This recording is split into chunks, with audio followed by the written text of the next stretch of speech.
नमस्कार नमस्कार नमस्कार, मेरा नाम है राजीव कुमार बजाज यानी आरकेबी, और इस वक्त मेरे साथ हैं एडवोकेट प्रदीप नंबियार जी। प्रदीप जी नमस्कार। नमस्कार सर, नमस्कार। और हम दोनों हैं कहाँ पर? नेशन नाउ पर। नेशन नाउ हमेशा आपके साथ। आप सब लोगों को जय हिंद, जय भवानी, जय शिवाजी, वंदे मातरम। वंदे मातरम। जय महाराष्ट्र कहना भूल गया था। जय महाराष्ट्र। जय महाराष्ट्र। जी। जय सिया राम, हर हर महादेव। अस्सलाम वालेकुम, सत श्री अकाल, गुड इवनिंग। चाइनीज में नी हाउ, जापानीज में konnichiwa, and of course bonsoir in French. Pradeep ji. Abaryako Jumbo to our viewers in East Africa, South Africa, the continent of Africa, wherever they speak Swahili. Wherever they speak Swahili, isn't that wonderful? So Pradeep ji, the entire movement against whatever Mr. Amit Shah said on the floor of the Correct, Rajya Sabha, exactly, sir. that's kind of spread a little bit. I can see The past 2 days, it's off air. It's not on air. no, forget about the air. But the fact is that there have been lots and lots of demonstrations all over Uttar Pradesh, all over Bihar, all over Madhya Pradesh, all over Maharashtra, and even in Telangana and in Karnataka. I haven't got any feedback from Tamil Nadu or Kerala, but it seems to be spreading. And a Dalit organization has called for a Maharashtra Bandh on the 28th of December.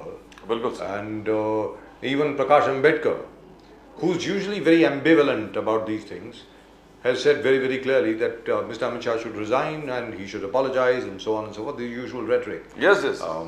So I've never seen him so militant. The only person who's been absolutely quiet as a dormouse is Mr. Ramdas Athawale. Ramdas Athawale साहब की तरफ से कोई वक्तव्य नहीं आया. Prime Minister Modi is totally in support of Amit Shah. He said that the Congress has only offered lip service where Ambedkar ji is concerned. He has always acted against Dr. Ambedkar. It has seen that he is defeated everywhere, working against him, and shown absolute disrespect to where Ambedkar ji is concerned. That was Prime Minister Modi said. Totally in league. He tweeted 5 times. Yes, and he's totally in favor of Amit Shah. He says nothing wrong in that. And Amit Shah is again that 11 second के doctored video, और फिर कौन deep fake भी आ गए उसमें, अलग अलग डॉक्टर जो हाईटेक डॉक्टरिंग मशीन्स है वो भी आ गए उसमें. And this is all doctored, and you can not fool the nation by this doctored video of 11 seconds. That is what Amit Shah says. लेकिन कांग्रेस ने BJP is totally with them. Congress ने ये कहा है, उन्होंने राज्यसभा का जो रिकॉर्ड है वो निकाला है, जिसमें जो अमित शाह साहब की जो स्पीच है उसका लिखित वर्णन है, और वो वही है जो कि वीडियो में दिख रहा है, और वीडियो एडिटेड नहीं है. In fact the Bharatiya Janata party and the government of India asked Twitter, which is X, to take it down, and Facebook to take it down. They have not taken it down. In fact, they have sent, but Twitter has sent notices to senior Congress leaders They who have forwarded this particular video. What they have said is they have forwarded the government notice. They have said the government has asked us to take it down, but we are not taking it down. But since you are our clients, we are letting you know. Because they say that our search and our fact checkers have decreed that this is not a fake video. And it is not, by the way. He did say that in the Rajya Sabha. Rajya Sabha के record में ऐसा. So I don't even know.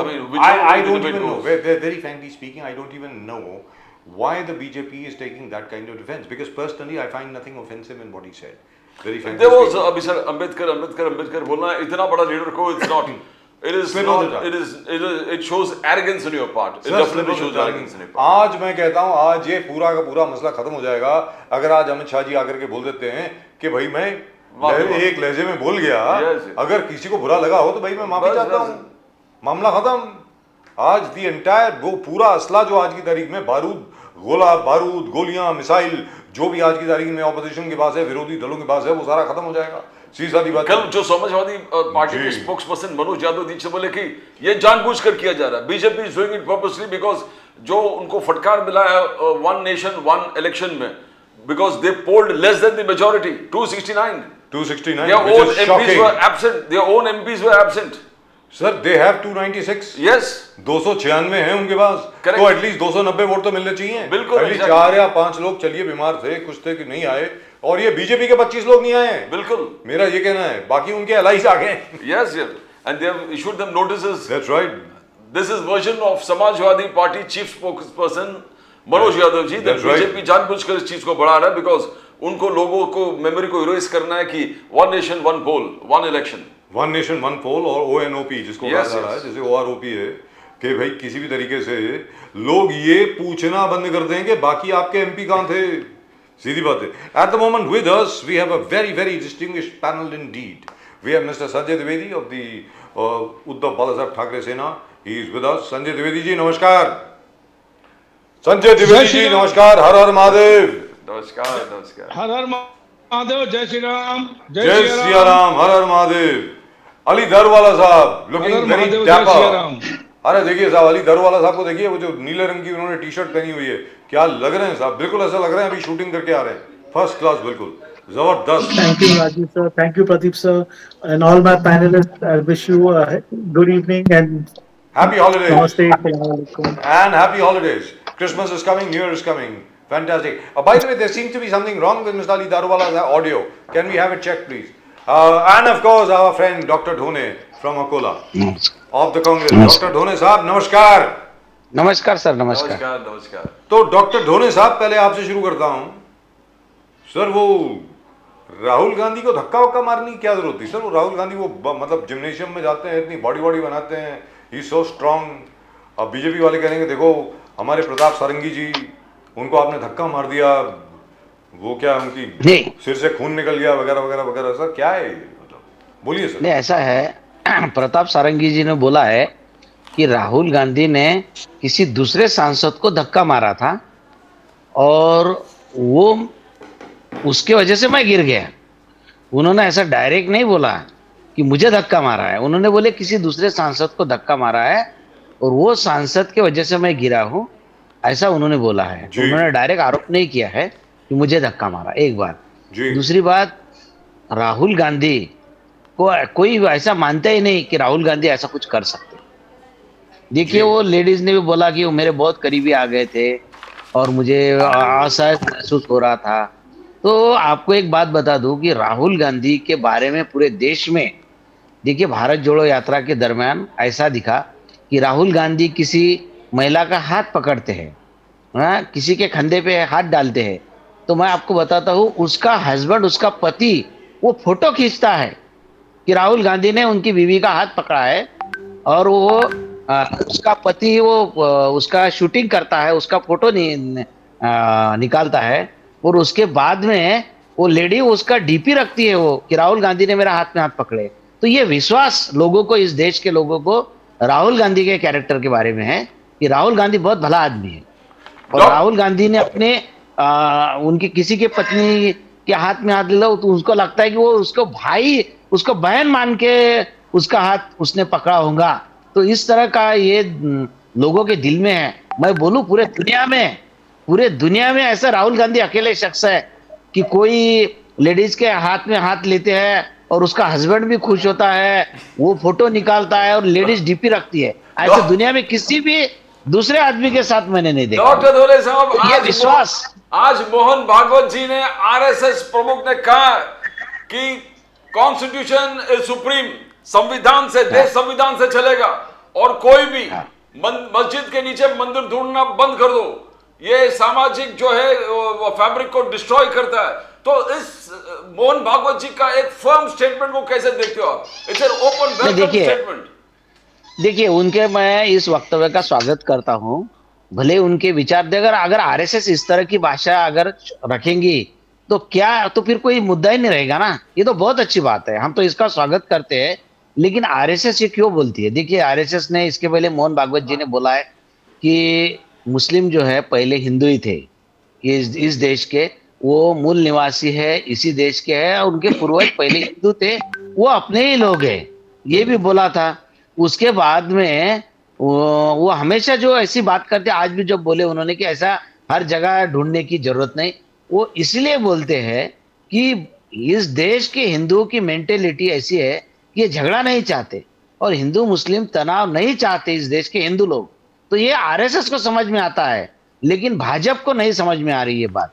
RSS को वो इसीलिए बोलते हैं, वो हिंदुओं को खुश करने के लिए बोल रही है, वो मुसलमानों के लिए खुश करने के लिए नहीं बोल रहे मोहन भागवत साहब. क्योंकि उनको मालूम है लेकिन ये हिंदू दूसरी बहुत बार बोला सहिष्णु सर है। उन्होंने, ये तीसरी या हाँ? चौथी बार बोला है ढोने नहीं, साहब। सही बात है। ये नहीं, तीस- बराबर, बिल्कुल बराबर तीसरी या है। इसके नहीं, पहले उन्होंने भी नहीं इसके पहले भी उन्होंने बोले थे। देखिए, हम वो अगर उनकी विचारों में परिवर्तन हुआ है तो उसका स्वागत करेंगे, उनका सर वेलकम उन्होंने करेंगे। इतना बहुत तक अच्छी कहा बात है, उन्होंने बोला है था तो।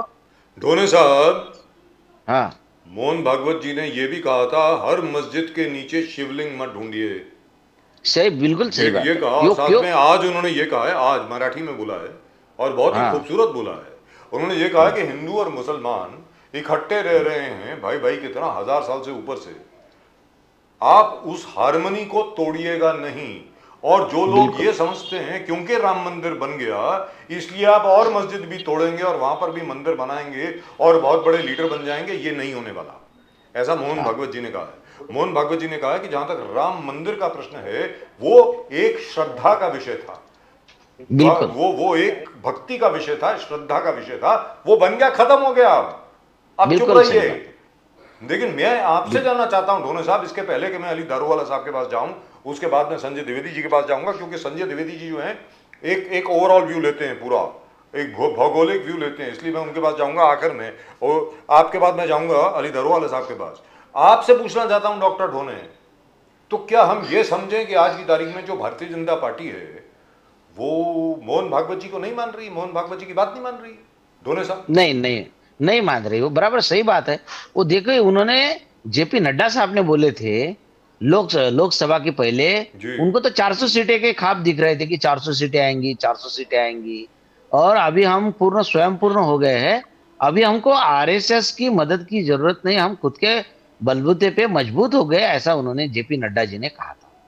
और उसके बाद में क्या हुआ, इनकी मेजोरिटी आई नहीं, 240 पे अटक गए। 400 के देख रहे थे और 240 पे अटक गए, यानी बहुमत से भी वो 32 सीटें पीछे थे। तो ये बात उनके ध्यान में आ गई कि नहीं, आरएसएस अगर नाराज हो गई तो क्या। और आपको एक बात बताओ, मोदी जी जब 2014 में पहली बार प्रधानमंत्री बने थे तो उन्होंने ऐसा बोले कि पीढ़ियां की पीढ़ियां खप गई लेकिन सरकार नहीं आई। उनका इशारा आरएसएस की तरफ था कि आरएसएस ने कितनी कोशिश की है लेकिन वो सरकार नहीं ला सके, ये तो मेरी ताकत थी, ये सरकार आई। ये ऐसा उन्होंने हर बार चैलेंज देने की कोशिश बेसिकली करते ये हैं। जो नया वकील जो आए हैं, नया वकील जो कंटिन्यूसली एक कोर्ट से दूसरा कोर्ट में जाकर वो फाइल कर रहे हैं कि हमको सर्वे करने दो, ये शायद ये नए लीडर्स को उन्होंने मोहन भागवत जी उनको आप क्या लग रहा है मोहन भागवत जी एग्जैक्ट मीनिंग क्या था? बिकॉज ये जो आप देखो जितने भी सर्वेस हो रहे हैं, वो जो वकील 2-3 ग्रुप बने हैं वो बार बार जाके अलग अलग कोर्ट्स में, तो उन्होंने कहा कि नया हिंदू नेतृत्व तो नहीं चाहिए, हमको जरूरत नहीं है। नहीं, ऐसा है, देखिए, जब इस देश का संविधान जब बना तो उसमें एक इम्पोर्टेंट बात थी कि 15 अगस्त 1947 के वक्त जो स्थिति थी, जहां मंदिर था, जहां मस्जिद थी, वो उसी स्थिति में रहना चाहिए, ये कानून है। तो अब जब है, अब उन्होंने बोले कि राम मंदिर का मुद्दा एक आस्था का विषय था, वो बहुत सालों से चल रहा था, तो वहां पे हो गया, ठीक है, अभी खत्म कर दो, ये बात सही है। लेकिन अभी इसके बाद में भी ये जो चल रहा है ना, ये बीजेपी के लोग कर रहे हैं और आरएसएस को ये बात समझ रही है कि हिंदू लोगों को ये बात पसंद नहीं आ रही।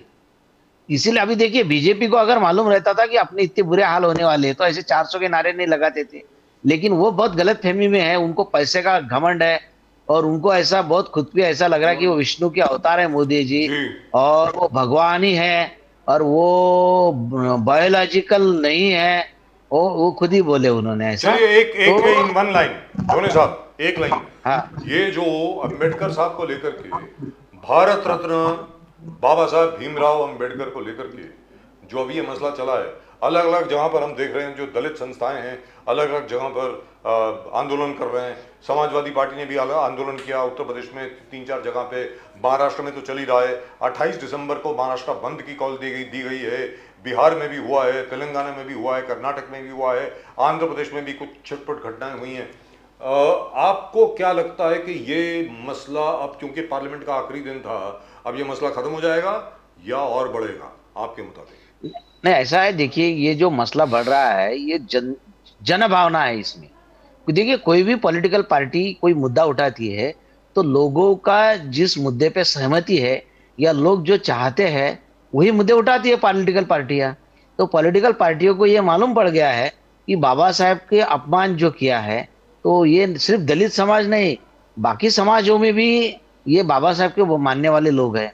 आपको एक बात बता दूं, ये लोग अभी पहले था कि भाई सिर्फ दलितों के नेता थे बाबा साहेब अम्बेडकर, लेकिन अब ये बात धीरे धीरे आ रही है कि जो एससी कैटेगरी के लिए, शेड्यूल कास्ट के लिए जो रिजर्वेशन था, वो अपनी जो घटना है उसमें संविधान में 342 का कहा, 342 342 जो कलम है उसके अनुसार, आर्टिकल 343 के अनुसार ये एससी के लिए आरक्षण दिया गया है। लेकिन उसके पहले का कौन सा है आर्टिकल 341? 341 में क्या है, उसके पहले बाबा साहब ने एससी को आरक्षण देने की जो है तरतूद जो किया वो बाद में किया 342 कलम में। 341 में क्या है, अनुसूचित जमाती यानी एसटी, शेड्यूल ट्राइब्स, आदिवासियों को आरक्षण देना चाहिए। ये घटना में बाबा साहब ने लिखा है। दुरुस्त और उसके पहले कलम है 340 कि ये कलम में बाबा साहब ने लिखा था कि जो ओबीसी वर्ग है, जो एससी और एसटी छोड़ के जो अन्य वर्ग, अन्य ओबीसी है, वो कौन समाज है, इसकी जानकारी लेनी चाहिए कि इसमें कौन कौन से समाज बैठते हैं। तो उसके लिए राष्ट्रपति को अधिकार है कि वो एक वटहुकुम जारी करके, ऑर्डिनेंस जारी करके ये एक कोई कमीशन कर सकते हैं, कमीशन अपॉइंट कर सकते हैं। तो इस तरह का बाबा साहब ने तो सब समाज के लिए किया था। तो बाबा साहब को ओबीसी के लोग भी मानते हैं और दलित लोग भी मानते हैं, सभी लोग मानने लग गए, मुस्लिम समाज के भी लोग मानते हैं।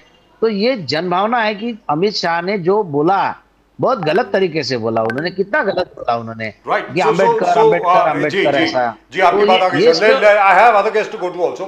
Ali Daruwala साहब, Ali Daruwala साहब, don't you think this can be easily settled? All that Mr. Amit Shah has to say is, hey, listen, it was a slip of the tongue. Because मुझे नहीं लगता कि कोई भी ये कहेगा कि उन्होंने इंटेंशनली ये बोला, मुझे नहीं लगता sir, very frankly speaking. And if you listen to the entire speech, Amit Shah साहब की जो पूरी स्पीच है अगर आप सुने तो it's fantastic. I mean look at the way he has praised Ambedkar साहब। सो don't you think that you will be able to finish off all the ammunition that the Congress and the rest of the opposition has got? All that Mr. Amit Shah has to do is to say, what are you doing यार? अगर किसी को अगर गलत लगा है तो भाई मुझे खेद है, that's it. Ali Daruwala sir. Exactly. What you're saying, Rajiv sir, it makes a logical idea to what is been ongoing, what is happening across the nation. But on the science side of it, if you see at the other side of it, this is totally unnecessary. I would ask Dr. Sudhir, who's there on your panelist right now, whether has he honestly keep his hand on his heart and ask him, Amit Shah ji has actually disgraced Honorable Baba Saheb Ambedkar. Means ऐसा कोई बात क्या किया? Has he made any statement? That was the lahja. That was the in the flow of the language he has said that what the way he spoke. I cannot do it. In the parliament, while he's in his speech, Dr. Sudhirji, can you enlighten me? Has he said something unparliamentary, something to degrade, anything that is derogatory against Honorable Baba Saheb Ambedkar? Let us ask Sudhirji if he feels, yeah, this is it is wrong and he shouldn't have done. So if like Sudhirji doesn't agree, I can assure you this is a brainchild. This is just to prove to the people that see what we went to the house and what we could do is we stalled the house. They do not have constructed formula. They do not have an agenda. So how do we walk out? What do we go and tell the people who have sent us in the parliament? That what we did, हमने agitation करके बाहर आया. That is my basic thing. And I honestly feel that Honorable Amit Shah ji has not spoken derogatorily. And as the thing right, if he says things can be put down the carpet, it's a win-win situation. But I think we should just leave it at this. And all this that is happening across the nation is totally unwanted, unwarranted. I think it will die down. Just as the parliament is over, I think by Monday, all this thing will die down. You know, Daruwala Sahab, I just want to come back to what Mohan Bhagwat ji said, and immediately we had some reaction from Yogi Adityanath. Probably he never realized what. But Yogi Adityanath said that आप सनातन धर्म का वसुधैव कुटुंबकम एक greatest example है पूरे दुनिया में कि how everybody can live together. The whole world is one small place. The whole world is one unit. That's what Yogi Adityanath said. And Yogi Adityanath ने already highlight भी कर दिया कि कैसे काशी, अयोध्या, संभल, भोजपुर, अलग अलग क्षेत्रों में किस प्रकार से हिंदू टेम्पल्स को डिस्ट्रॉय किया था और अलग अलग. तो हाउ डू यू सी क्या दोनों talking on two opposite direction, दोनों अलग अलग दिशा में जा रहा है? Or just to add to this, you are for the RSS. One second, sir. Yes. Just to add to this, Ali Daruwala sahab, is it good cop, bad cop? मतलब मोहन भागवत जी बड़ी अच्छी बात करेंगे और योगी आदित्यनाथ जी ये वाली बात करेंगे. अलग अलग दिशा में जा रहे हैं. मोहन भागवत कुछ और बोल रहे हैं, योगी आदित्यनाथ कुछ और अलग अलग दिशा में. Vichardhara is there is no two ways about it. Rajiv sir answering to Pradeep sir's question, what Honorable Mohan Bhagwat ji said कि हर मस्जिद के नीचे शिवलिंग को नहीं ढूंढो. मगर एक बात मैं आपके ये प्रेस्टिजियस चैनल से जनता जनार्दन जनमानस को ये क्लियर करना चाहता हूँ, कृष्ण जन्मभूमि ये एक अभियान है जहाँ पर लॉर्ड श्री कृष्ण का जन्म हुआ था.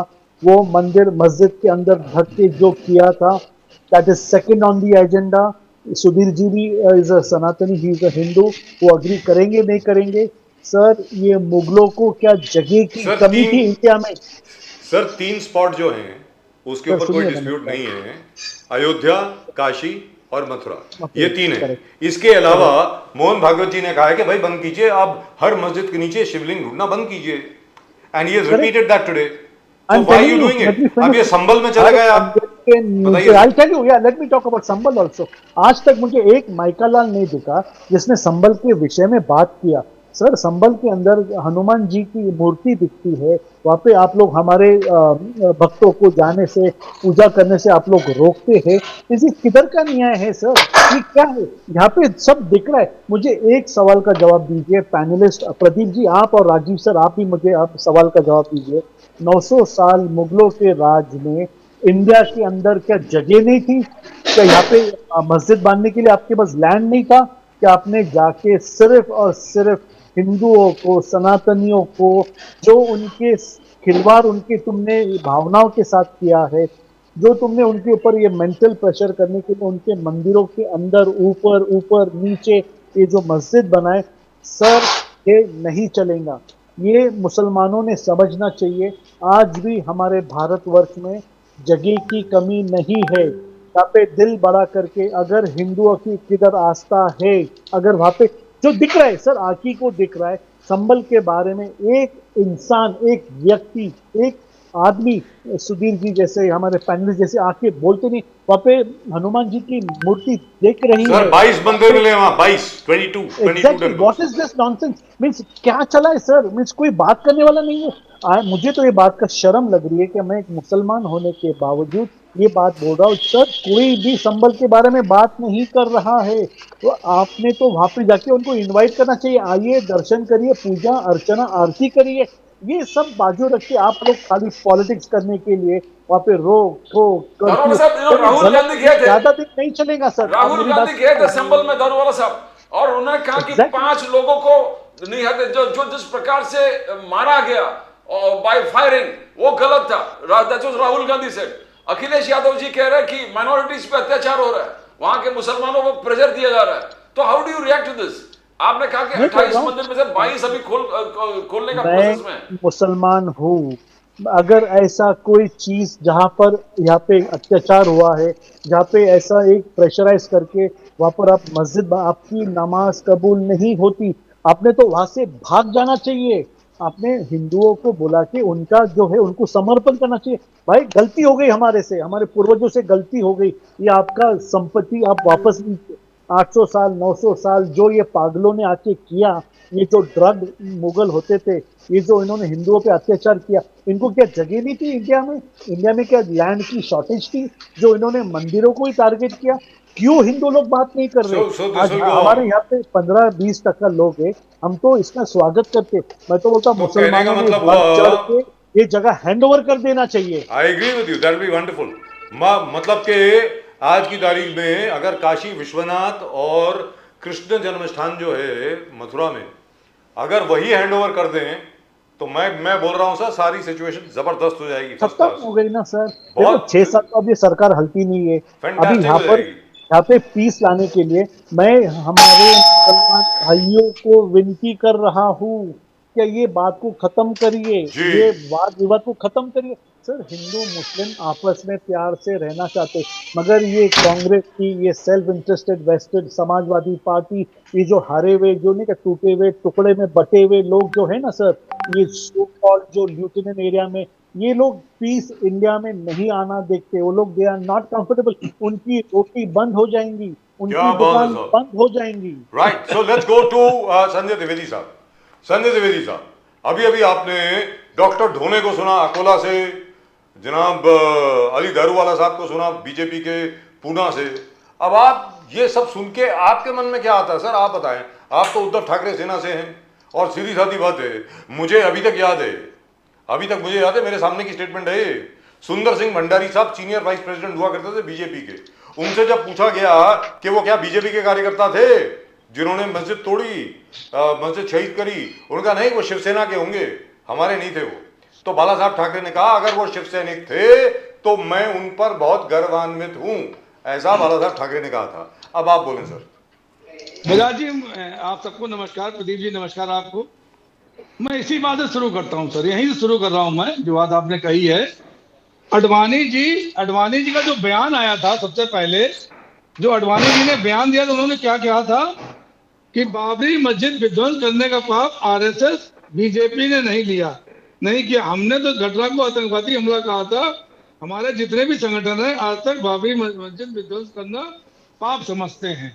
देखिए सर, आप ये उन्होंने कहा था, और भारतीय जनता पार्टी कहती साहब हम राम मंदिर बनवाएंगे। तो भारतीय जनता पार्टी ने राम मंदिर के नाम पे हमेशा सब चंदा वसूली की है, राम मंदिर को एक इशू बना के रहे हैं।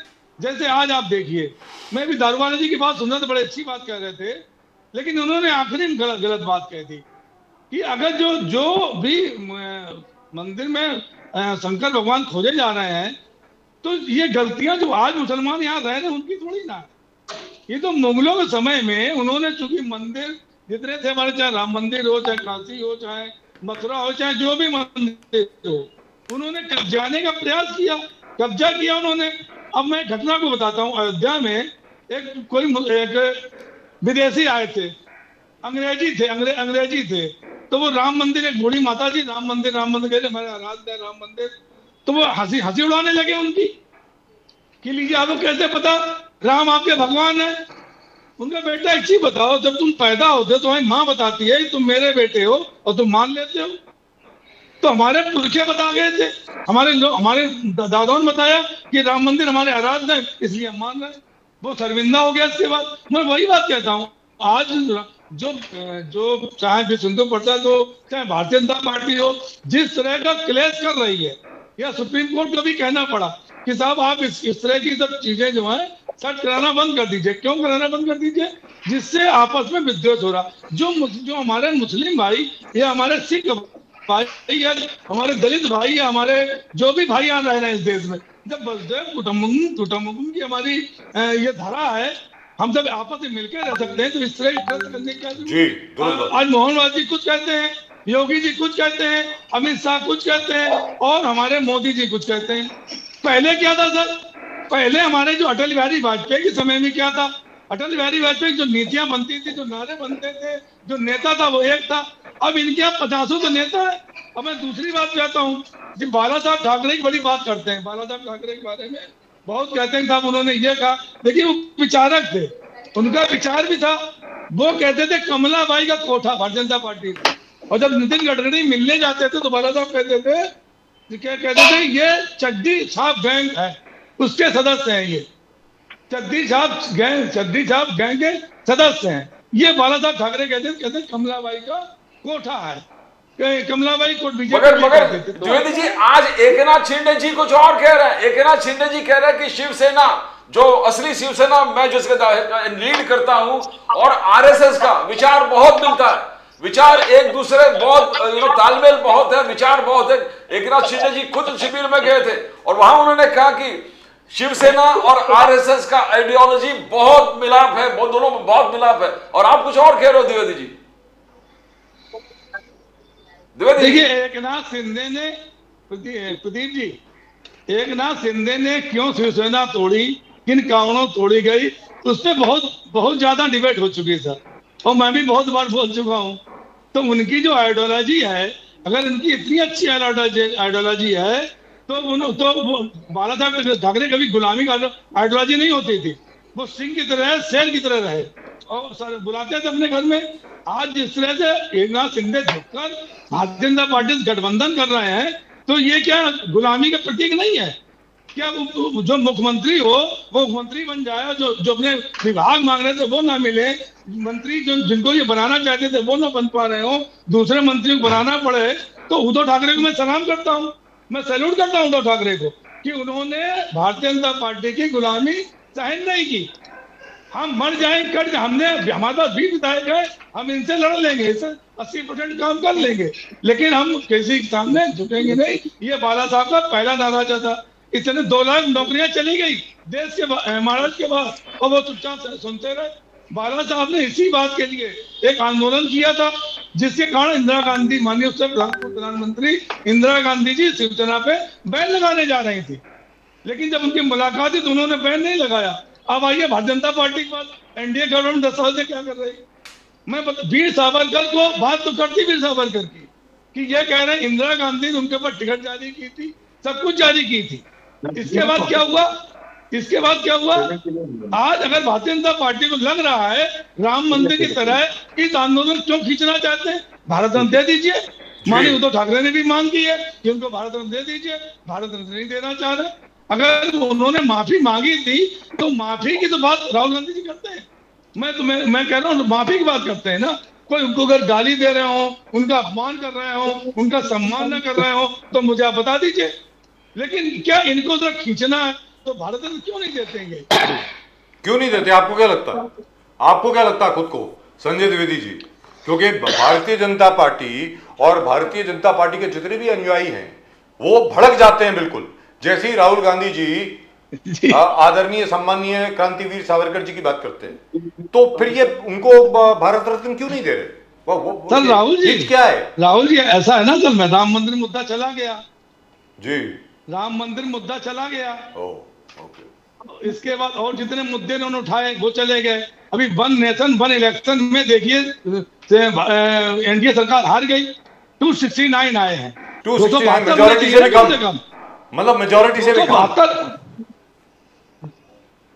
मगर आप कंफ्यूज है। आप सावरकर के तारीफ करते हो, बाबरी मस्जिद का तोड़ने का सेलिब्रेशन करते हो, तो मुसलमान जो कौम है वो आपको वोट दिया है, आपको 20 सीट महाराष्ट्र में निकाला है, आपको मदद किया है, वो कंफ्यूजन में कि आप हो कहां पर, उद्धव बाला साहब ठाकरे हैं कहां पर, आप हमारे साथ हो या सावरकर के साथ हो, बाबरी मस्जिद तोड़ने वालों के साथ हो।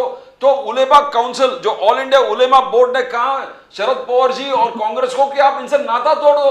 ये क्या कह रहे हैं? हमारे साथ हमारे वोट लेकर 20 सीट लेके आए, अभी बाबरी मस्जिद का तारीफ कर रहे तोड़ने का, सावरकर का तारीफ कर रहे। तो कंफ्यूज है लोग, आपके इलेक्टोरेट कंफ्यूज है। द्विवेदी जी, प्रदीप थोड़ी आपकी आवाज कम आ रही है, लेकिन मैं हल्की हल्की सुन रहा हूँ आवाज। हाँ, मैं उसका जवाब आपको दे देता हूँ। जब लोकसभा चुनाव हुए थे, जी बोलिए सर। मुझसे पूछ रहे हैं क्या? जी आप ही से पूछ रहे हैं सर, आप ही से पूछ रहे हैं। हाँ राहुल जी, मैं कह रहा हूँ कि जब लोकसभा चुनाव हुए थे तो सभी ने हमको वोट दिया और सभी हमारे बारे में जानते हैं, भारतीय जनता पार्टी के बारे में जानती है कि राम मंदिर मुद्दा लगाए थे। ये आज भगवान शिव को ढूंढ रहे हैं मस्जिदों के नीचे, ये वो भी जानते हैं। बात हमारी आइडियोलॉजी की है, हमारी विचारधारा की है। चाहे कांग्रेस की विचारधारा अलग है, लेकिन हम अगर समाज के लिए, अगर महाराष्ट्र के लिए गठबंधन में है तो उसमें कोई गुनाह तो है नहीं। जैसे पीडीपी गठबंधन उन्होंने किया था, जेजेपी गठबंधन किया था। अब मैं दूसरी बात पे आता हूँ। देखिए भ्रष्टाचार के तमाम रूप होते हैं प्रदीप जी, राहुल जी, भ्रष्टाचार करने के तमाम रूप होते हैं सर। आप देखिए 10 कंपनियां थी जिनमें करीब 62,000 करोड़ रुपया बकाया था, 62,000 करोड़ रुपया बकाया था, और उन कंपनियों ने अपने को दिवालिया घोषित कर दिया। जब उनकी मार्केट में नीलामी हुई तो 16,000 करोड़ में अडानी जी ने खरीद लिया। 46,000 करोड़ रुपए, क्योंकि बैंकों के पास ये ना हो कि साहब आपने ऋण दिया था वो बचा हुआ ऋण है, वापस नहीं आया, तो इसके लिए एनडीए सरकार ने क्या किया, वो 46,000 करोड़ माफ कर दिए। क्यों माफ कर दिए भाई? जी तो इस तरह की जो चीजें हो रही देश में, इस तरह के जो कार्य हो रहे हैं देश में, इसके जवाबदेही कौन देगा? Right, so let's go back to doctor Dhone. जवाबदेही कौन देगा? जी दुरुस्त बात है। इस तरह से देश को खोखला किया जा रहा है अंदर अंदर, जी। इसकी जवाबदेही कौन? भाई 40,000 करोड़ रुपए अगर उन बैंकों से खत्म चले गए हैं तो वो तो जनता का पैसा गया ना। जी कोई दारूवाला साहब, you wanted to say something? एक मिनट द्विवेदी जी, मैं आपके पास वापस आता हूं, आपके पास आ रहा हूं डॉक्टर ढोने, लेकिन पहले दारूवाला साहब, अभी अभी जो विषय, जो मुद्दे संजय द्विवेदी जी ने अभी उठाए हैं, उसके पहले डॉक्टर ढोने ने भी उठाए, दे वेरी इंपॉर्टेंट सर। तो इसका एक प्रॉपर जवाब आना चाहिए ना सर। भले ही आप चुनाव जीत जाएं, जैसे महाराष्ट्र में आप चुनाव जीत गए हैं, अलग जगह पर आप चुनाव जीत गए हैं, लेकिन चुनाव जीतना ही काफी नहीं होता सर। जैसे बीजेपी ने खुद प्रूव किया 1984 में, बीजेपी की सिर्फ 2 सीटें आई थी sir, only 2 seats, but yet they raised very very important issues. तो दारूवाला साहब, these issues remain. Sir please, Daruwala साहब, please go ahead. Exactly. Our gentleman, our friend from the Uddhav Balasaheb Sena, Yes. Dwivedi ji seems to be so confused. He is talking about everything possible. He is talking about supporting the Muslims, being the Muslim Masiha, और ये जो मंदिरों का issue उन्होंने नहीं उठाना चाहिए। Whether he is so confused, वैसा उन्होंने सेलिब्रेट करना चाहिए या ब्लैक डे मनाना चाहिए, वैसा उन्होंने टिप्पू सुल्तान के बारे में बोलना चाहिए या औरंगजेब के बारे में बोलना चाहिए। अभी वो इतना लॉस्ट हो गए कि 6 महीने में उनकी पूरी विचारधारा, लाइन ऑफ एक्शन पूरी चेंज हो गई। उनके नेता कुछ करना चाहते हैं। I can assure you, Rajiv sir, Pradeep sir, I've always said you can remove the record for last 2 years since we are doing the show on Nation Now. I have always told you, Uddhav Thackeray ji is a natural alliance. वो हमारे खून के बंधे हुए, हमारे बंधन के एक पार्ट है। उनके बगैर महाराष्ट्र में बीजेपी का कोई अस्तित्व नहीं था, नहीं है और नहीं रहेगा। मगर ये जो आजू बाजू के जो ये लोग हैं ना, द्विवेदी जैसे, संजय राउत जैसे, ये उन्होंने उद्धव ठाकरे जी को पूरा डिस्टॉर्ट करके और उनको पूरा डिवाइड करके, और कभी भी भर्ती कांग्रेस बीच में आके, और जो बारामती के जो उनके नए मित्र है, उन्होंने तो उनका पूरा करियर खत्म कर दिया। I am saying Uddhav Thackeray ji needs to shrug, get this jackals out of his way, meet Honorable Devendra Fadnavis ji, go and meet Honorable Prime Minister and Amit Shah ji and join us. उनके ये 20 और 20 ये 40 seat अगर यहाँ पर आते हैं तो महाराष्ट्र में जो ताकत बनेगी, और जो बेसिस के ऊपर हमारे जनमानस ने, हमारे सनातनियों ने, जो वंदनीय बाला साहेब ठाकरे की मोहब्बत में जो इनको वोट दिया है ना सर, ये इसको हम लाइटली नहीं ले सकते। मैं ये बिल्कुल वही बार बार दोहराता हूँ, उद्धव ठाकरे, जैसा मैंने लास्ट टाइम कहा था, Ajit Pawar ji is not a man you can take him lightly, he is a tall leader. Remove my records and see what I said and he has proved, and again I am telling you, Uddhav Thackeray ji is a man who cannot be taken lightly. He has a fan following. Uddhav ji के जो पिताजी है वंदनीय बाला साहेब ठाकरे, उनका Bharatiya Janata party के ऊपर बहुत बड़ा उपकार है। ये एक होने वाले हैं। ये द्विवेदी जैसे, संजय राउत जैसे और आजू बाजू में जो जोकर्स है ना सर, इनने अपनी विचारधारा स्ट्रेट करना चाहिए और उद्धव ठाकरे जी को सही राय और सही मशवरा देना चाहिए। और probably if our prestigious show, if Uddhav Thackeray ji watches, जनमानस की दिल की ये पुकार है, ये दुआई है कि उद्धव जी वापस आए और जो सनातनियों का जो झंडा लेके वो चल सकते हैं ना, ये बाजू बाजू बैठे हुए जोकर्स नहीं कर सकते। अरे द्विवेदी जी, आप गुमराह कर रहे हैं, आप गुमराह कर रहे हैं। सर मैं बताऊंगा। हाँ बोलिए नहीं। डॉक्टर ढोले बोलिए। नहीं ठीक है सर। द्विवेदी जी वाला जी जो है मुस्लिम खुद जोकर है, ये भारतीय जनता पार्टी के यहाँ जोकरी कर रहे हैं एक्चुअली में। जिनके मस्जिद खोदे जा रहे हो, जिनके यहाँ जिनको गालियां दी जा रही हो, जिनको कटे बटे कहा जा रहा हो, तो ये जोकरों की जमात है जो भारतीय जनता पार्टी का। कोई बात नहीं इनका। बटेंगे नहीं, तो नहीं। सही कहूंगा बटेंगे, इसमें। एक है तो सेफ है। भारतीय जनता अरे पार्टी का सुनिए, नारा सुन है लीजिए, एक और है तो लाडकी सेफ बहन नहीं। ने ये नारे के अरे वजह से छोड़िए, हमें इतना छोड़िए। बड़ा द्विवेदी जी, एक मिनट रुकिए। मैंडेट दिया है सर, और सर, आपने सर, लेकर सर। के बाहर फेंका है। द्विवेदी जी, सुन लीजिए दारूवाला आप जी, प्लीज मेरा डिबेट सुन देखिए लीजिए, सर, और जो मैं जोगरी कहता मत हूँ वही करिए। होता है। चैनल आप में जैसे द्विवेदी पागल साहब, लोग जोगरी जो है मत ना, करिए, ये मानूंगा। एक दिन बाहर द्विवेदी मेंटल साहब, हॉस्पिटल में बैठे रहेंगे। द्विवेदी साहब रुकिए, संजय द्विवेदी साहब, जी, द्विवेदी साहब जरा आपके- रुकिए। आपके द्विवेदी साहब एक आपके सहायक मिनट, बोल मैं रहे, इनकी बोलिए। बात का जवाब देता बोलिए हूं, सर। मैं देता हूं, आप उससे सहमत होंगे। देखिए दारोवाला साहब, आपने जो बोला अभी कि ये इनके जैसे कुछ संजय राउत या द्विवेदी साहब जैसे लोग हैं जो उनको गुमराह करते हैं उद्धव ठाकरे साहब को, लेकिन हकीकत ऐसी नहीं है। आपको बताता हूं, भारतीय जनता पार्टी जो है उसकी इमेज थी कि ये शेठ जी और भट्ट जी की पार्टी है।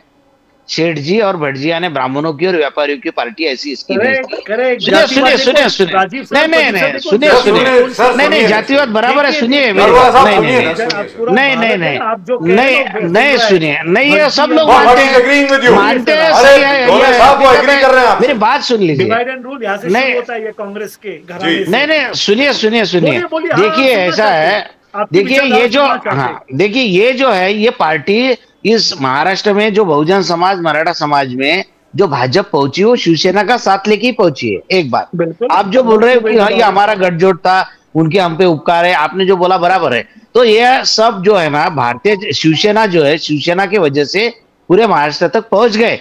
इसके बावजूद 95 में इनकी सरकार आई थी, सीएम था शिवसेना का, डिप्टी सीएम भाजपा का मुंडे साहब।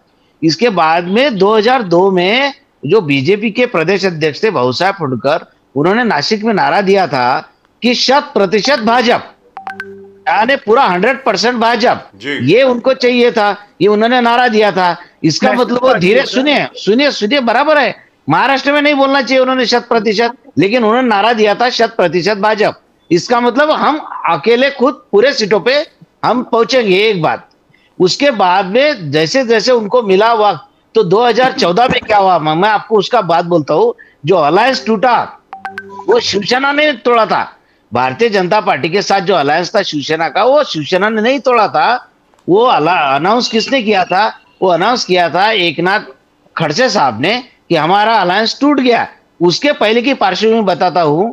एक ट्रेन में मुझे एक आदमी मिला जो भारतीय जनता पार्टी के ऑफिस में यानी एज ए रिसर्च के तौर पे काम करता था। उसके पास पूरे डॉक्यूमेंट्स थे। उसके पास एक फाइल थी, mission 150, Bharatiya Janata party mission 150। तो हमने बोला कि भाई आप देखिए, आप 117 सीटें लड़ते हैं और भी शिवसेना 171 सीटें लड़ती है। तो आप जब 117 सीटें लड़ेंगे तो 150 कैसे आएंगे? आपकी आ नहीं सकती 150। 117 में 150 कैसे आएंगे? तो उसने 6 महीने पहले, विधानसभा के 6 महीने पहले बताया था कि भारतीय जनता पार्टी पूरे 288 सीटों पे लड़ रही है, तैयारी कर रही है और शिवसेना के साथ का हम अलायंस तोड़ रहे। ये उसने 6 महीने पहले बताया। और जब मैंने देखा कि जहां शिवसेना का सिटिंग एमएलए है, उस कॉन्स्टिट्यूएंसी में कोई एक्स एमपी कांग्रेस का, कोई राष्ट्रवादी का एक्स एमएलए, एक्स मिनिस्टर, उसको भारतीय जनता पार्टी वाले प्रवेश दे रहे। अब मैं सोच रहा हूं कि अरे यार 2 महीने के बाद इलेक्शन है, शिवसेना के कोटे में सीट गई हुई है, ये कांग्रेस और राष्ट्रवादी का जो भी है नेता है वो क्यों जा रहा बीजेपी में? ये बीजेपी में क्यों जा रहा? उसको टिकट तो मिलने वाला नहीं, क्योंकि मतदार संघ तो कॉन्स्टिट्यूएंसी तो शिवसेना के कोटे में गई है। तो ये पूरे साजिश भारतीय जनता पार्टी ने रची थी और शिवसेना को अंधेरे में रखा और उसका विश्वासघात करके पूरे 288 सीटें पे लड़ गए। एक बात सुनिए, ये हो गया। उसके बाद में जब 31 अक्टूबर 2014 को शपथ विधि हुआ देवेंद्र फडणवीस साहब का, उस वक्त ये भी गए थे, अपने उद्धव ठाकरे साहब भी गए थे। तो उद्धव ठाकरे साहब गए मिलने के लिए, तो वहां पे ये जो अमित शाह बैठे थे चेयर पे, नीचे चेयर पे बैठे थे। जैसे ही वो आए उद्धव ठाकरे साहब, तो उन्होंने बैठे बैठे उनको शेक हैंड किया। तो ये ऐसा नहीं रहता, ऐसा सम्मान नहीं दिया जाता। उन्होंने खड़े होकर ऐसा हाथ जोड़ना चाहिए कि आइए नमस्कार। उन्होंने ऐसा बैठे बैठे शेक हैंड किए, यानी उन्होंने अपमानित करने का काम किया। उसके बाद शिवसेना के सिर्फ 5 लोगों को मंत्री बनाया पूरे 5 साल तक, और बहुत तकलीफ दिए, इतने तकलीफ दिए और उनको ऐसा नीचा दिखाने का काम ये किया था। उसके बाद 2019 में इलेक्शन हुआ, 2019 में अलायंस हो गया। देखिए, एक हमारे दोस्त है, भारतीय जनता पार्टी के मिनिस्टर थे उस वक्त, और देवेंद्र फडणवीस के बहुत करीबी थे, और उनसे हमारी बात हुई तो बोले कितने सीटें आएंगी कांग्रेस राष्ट्रवादी की, तो हमने बोला हमारी 100 सीटें आती, दोनों मिला के हमारी 100 सीटें आएंगी। कि बोले नहीं, माहौल तो बहुत बुरा है। तो मैंने बोला आपकी कितने सीटें आएंगी, बोले हम 153 सीटें लड़ेंगे और हम 135 से 40 सीटें जीतेंगे। तो मैंने बोला आप 153 में 135-40 नहीं आ सकती, आपके सरकार के बारे में बहुत नाराजगी है। आपको अगर 135 या 140 सीटें चाहिए तो आप 288 जगह पे लड़ो। तो उन्होंने बोले थे कि नहीं, 288 जगह पे हमने अगर शिवसेना को अपने साथ में नहीं लिया तो शिवसेना हमारे से भाग जाएंगी, कांग्रेस राष्ट्रवादी के साथ चले जाएंगी, इसलिए उनके साथ अलायंस करना जरूरी है। तो उस इलेक्शन में उन्होंने अलायंस किया। लेकिन सुनिए एक आखिरी बात, उस चुनाव में 2019 में जहां जहां शिवसेना का कैंडिडेट खड़ा था वहां भारतीय जनता पार्टी ने एक इंडिपेंडेंट खड़ा किए और उसके पीछे अपनी पूरी ताकत लगा दिए, पैसे दिए, शिवसेना की पूरे सीटें गिराने का काम किया। इसीलिए जब पहली मीटिंग हुई 2019 के चुनाव के बाद, तो शिवसेना के जो एमएलए आए थे 56 एमएलए आए थे।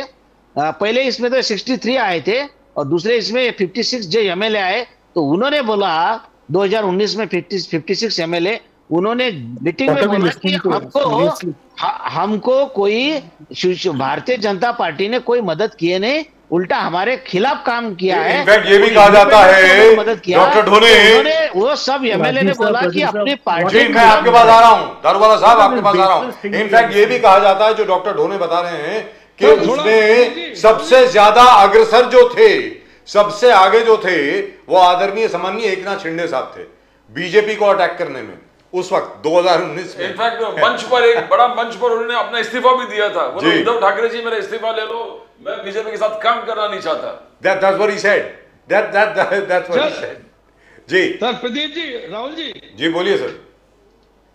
मैं कह रहा हूं मेरी खुद मुलाकातें होती हैं उद्धव जी से, दारूवाला जी, इसीलिए मैंने आपको जोकर कहा। मेरी खुद मुलाकात होती है, मैं कोई बिना मुलाकात के नहीं बोल रहा हूं। ये माननीय उद्धव ठाकरे जी के शब्द हैं कि हमारे बाला साहब ने जो गठबंधन किया था वो गलत किया था, और ये मेरा विचार भी है और आज भी मेरा विचार है। कहिए मैं फोटो दिखाऊं आपकी मुलाकात की, फोन में फोटो दिखाऊं उनकी, जब हमारी मुलाकात उनसे हुई थी और 1 घंटे मुलाकात चली थी, जिसमें उद्धव ठाकरे ने स्वीकार किया था कि हमारा गठबंधन जो है भारतीय जनता पार्टी से गलत है। और सच्चाई है, भारतीय जनता पार्टी गठबंधन करके पूरा संगठन, हिंदुस्तान संगठन खत्म करा दिया भारतीय जनता पार्टी ने। खैर वो अलग विषय है, मैं दूसरे विषय पे आता हूँ। अटल, देखिए आज जो Bharatiya Janata party Rajiv sir, let me get in and let me talk some logic, please. Yes, I will. I'm coming to you. We'll give you plenty of time. We'll give you plenty of time, Daruwala sahab. Don't worry. No, I'll be leaving at 8 o'clock, but Okay. I want to put some logic. What do these people, these panelists are talking, they are really wasting your airtime. There are 18-20 lakh people who are watching this show.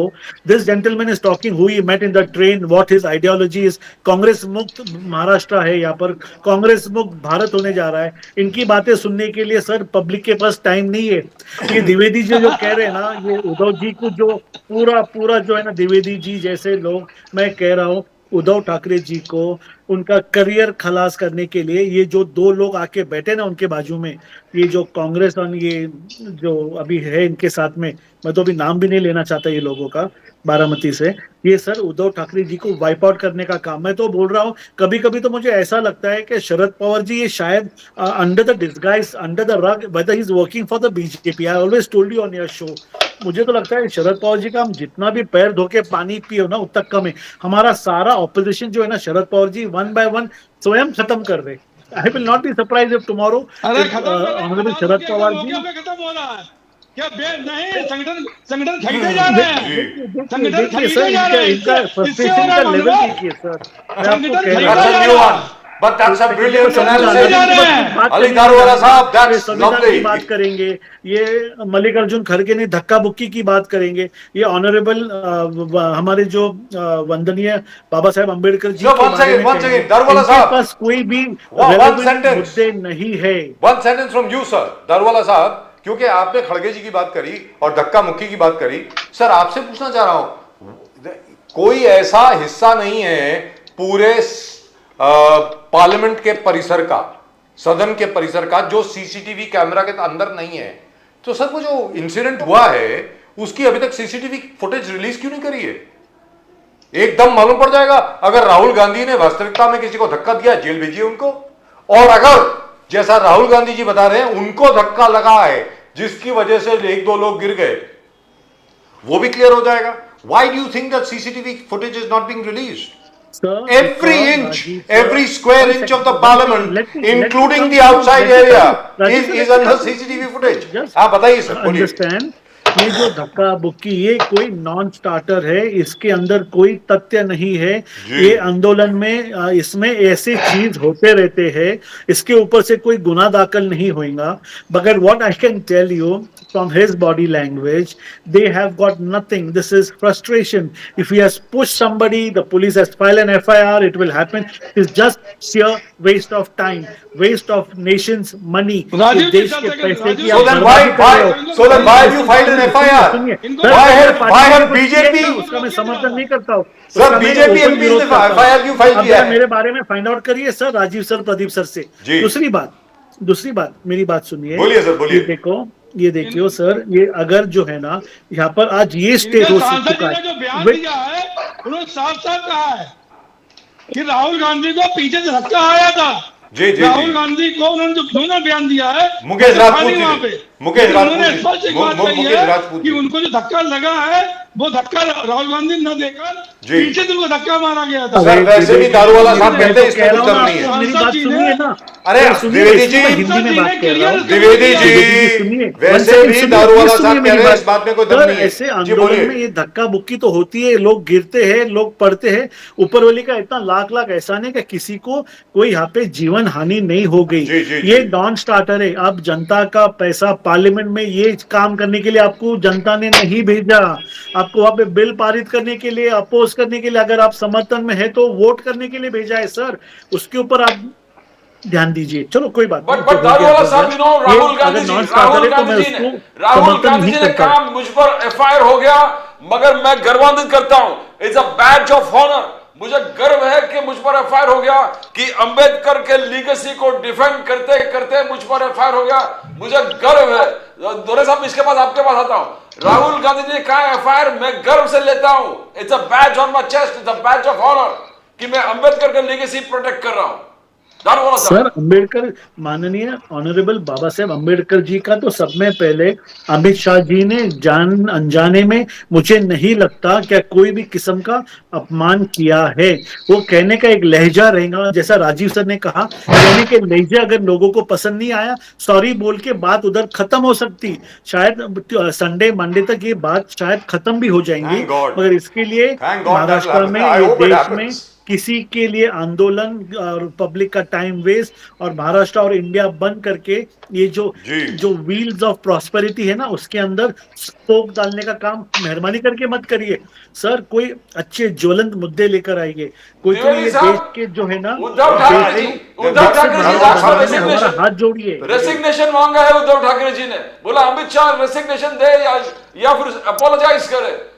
आगे जाके उद्धव ठाकरे जी ने भी ये कहा कि आप इस्तीफा दे, मगर राहुल गांधी जी का कहना, मैं गर्व से कहता हूं कि मैं आई एम टोटली गर्व से मैं ये हो गया हूं कि मुझे बैच ऑफ ऑनर मानते हैं उसको। द्विवेदी जी। सर जी, अमित शाह जी ने कुछ नहीं कहा, मगर अगर किसी को ठेस पहुंचा है तो official spokes person of Bharatiya Janata party, ये जनमानस का, ये देश का, मैं हाथ जोड़ से विनती करता हूं, अमित शाह जी ने नहीं कहा। अगर किसी को ठेस पहुंचा है तो उनके जानिब से मैं माफी मांगता हूं। Let this be viral, let it be circulated. Please किसी की जीवन हानि नहीं होने दीजिए महाराष्ट्र में, इंडिया में।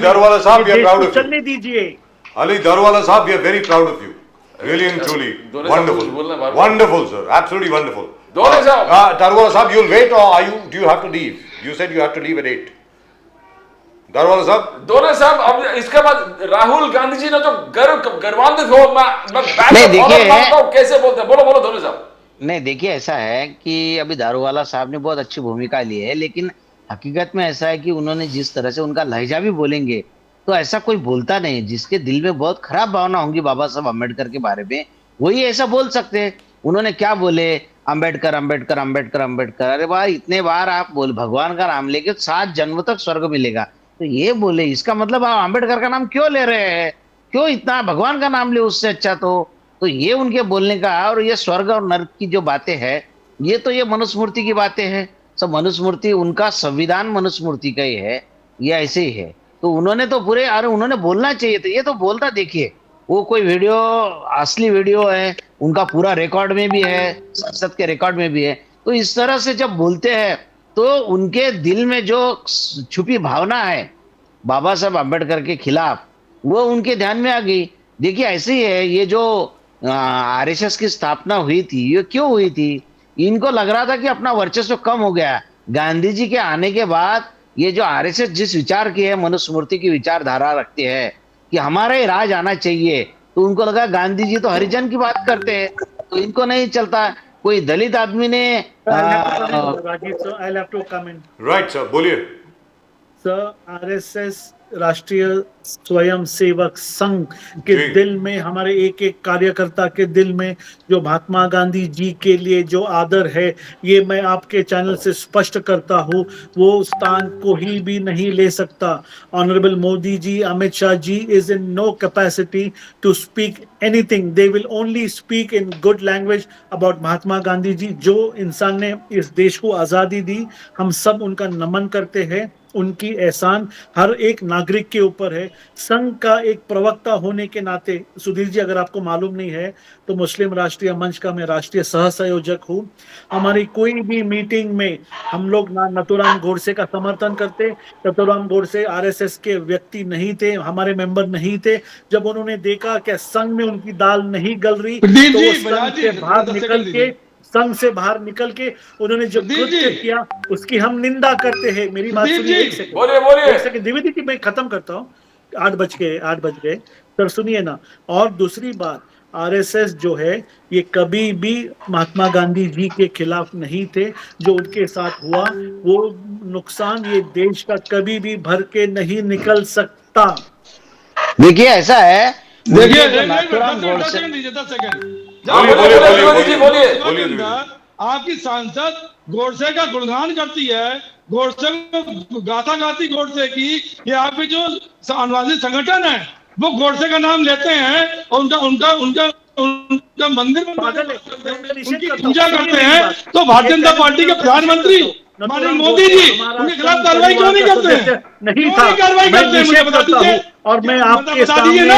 द्विवेदी अरे सुनिए, आपके मेरी निषेध बात करने से सुनिए नहीं ना। होता कुछ भी। अरे मैं स्पोक्सपर्सन आपके हूं निषेध सर, के मैं बाद भारतीय कुछ नहीं जनता होता। पार्टी का आपके ऑफिशियल निषेध के बाद स्पोक्सपर्सन कुछ नहीं होता। हूं। नथुराम ये गोडसे सब के नाटकबाजी ऊपर हम लगती है। धिक्कार भेजते हैं। ये नाटकबाजी लगती है।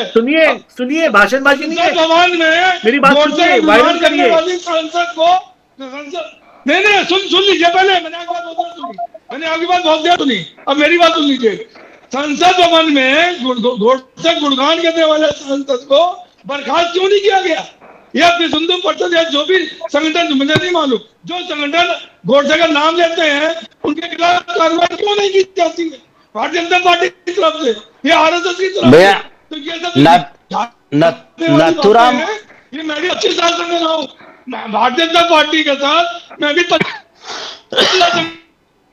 संगठन में रहा हूँ। भैया नाथुराम, नीतियाँ, आपके सिद्धांत किस तरह अदालत में बदलते रहते हैं? क्या सांसद ने लिया नहीं था नाम? क्या सांसद ने ऐसा है। नहीं किए थे? क्या हुआ उसका बता दीजिए मुझे।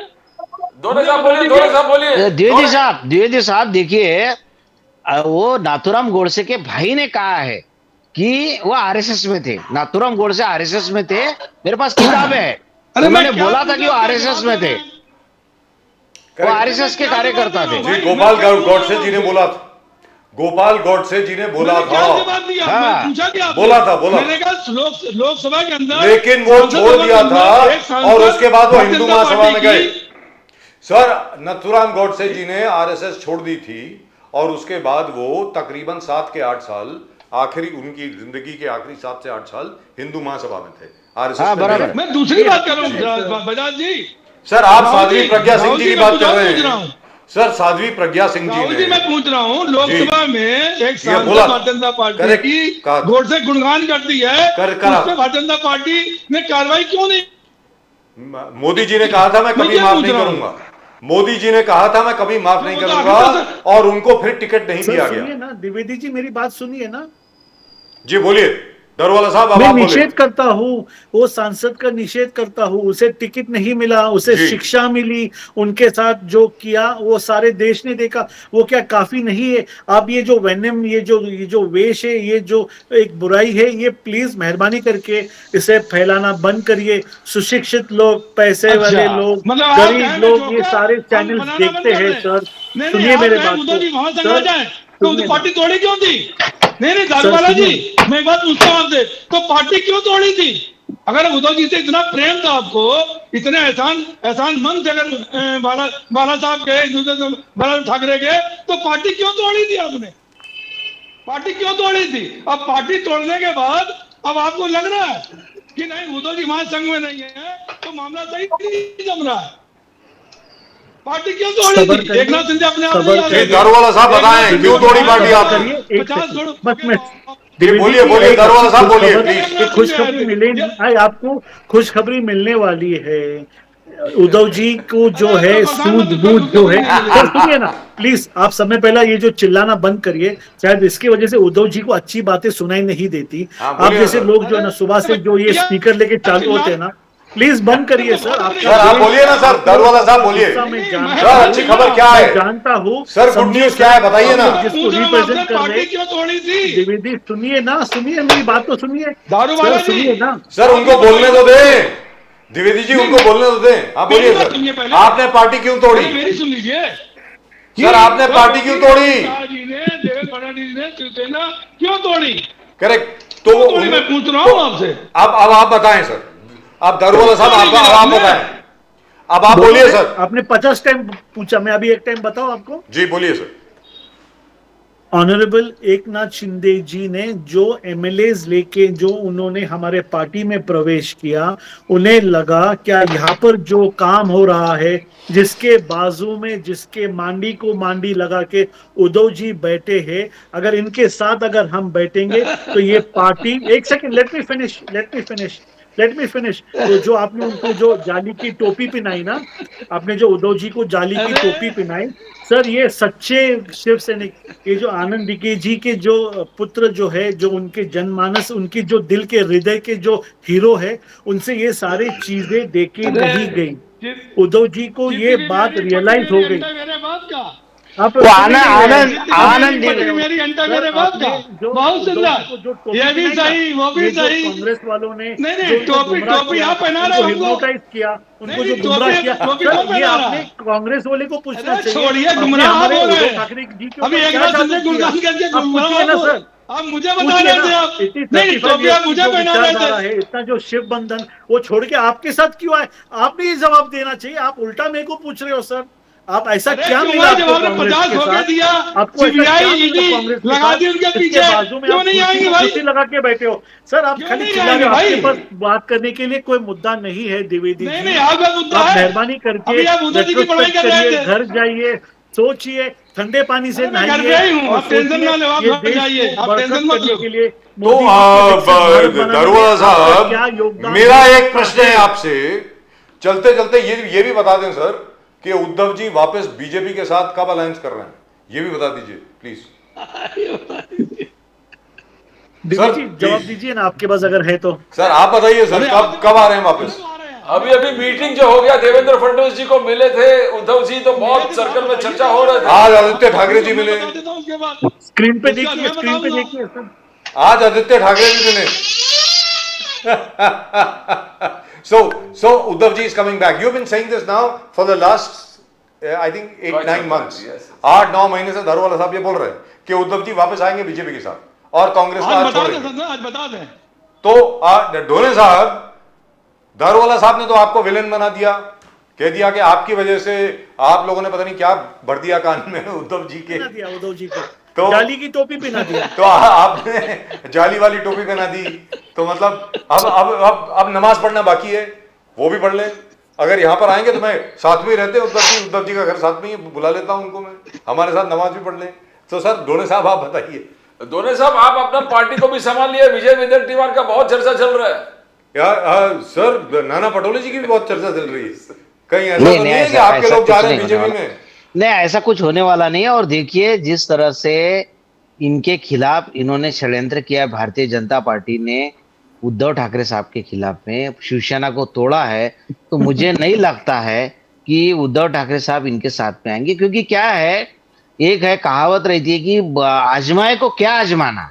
जी। तो उद्धव ठाकरे साहब ने उनको बहुत बार आजमाया है भाजपा को, तो अब ये आजमाए को फिर से वो नहीं आजमाएंगे। इनको आजमाया और उनको दिख गया कि ये विश्वासघाती लोग हैं, ये अपनी पार्टी तोड़ने वाले लोग हैं। तो मुझे जरा भी लगता नहीं है। किंग मेकर है, सुनिए मेरी बात। नहीं नहीं, ऐसा नहीं है। उद्धव ठाकरे साहब मिले, देखिए एक एक प्रोटोकॉल रहता है, एक क्या बोलते हो, कर्टसी रहती है कि भाई जाइए, मुख्यमंत्री बने, उनका स्वागत करना चाहिए। लोकतंत्र का एक ये है, वो बहुत सज्जन व्यक्ति है, सुसंस्कारित है उद्धव ठाकरे साहब। बिल्कुल, उन्होंने बिल्कुल। वो हिसाब से उन्होंने काम किया है कि महाराष्ट्र के मुख्यमंत्री बने, उनको शुभेच्छा दिए, यही है। बाकी देखिए, यानी इतना बुरा भारतीय जनता पार्टी ने व्यवहार उनके साथ किया। अब ये जो है ना अध्यक्ष, विधानसभा के अध्यक्ष नार्वेकर, एडवोकेट राहुल नार्वेकर, ये और वो आदित्य ठाकरे एक टेबल पे खाना खाते थे और उसको खाना परोसने का काम वो उद्धव ठाकरे की पत्नी रश्मि सर, ये ठाकरे कैसे- क्या करती बात थी। करते हैं, सुनिए, सर? नहीं नहीं, सुनिए,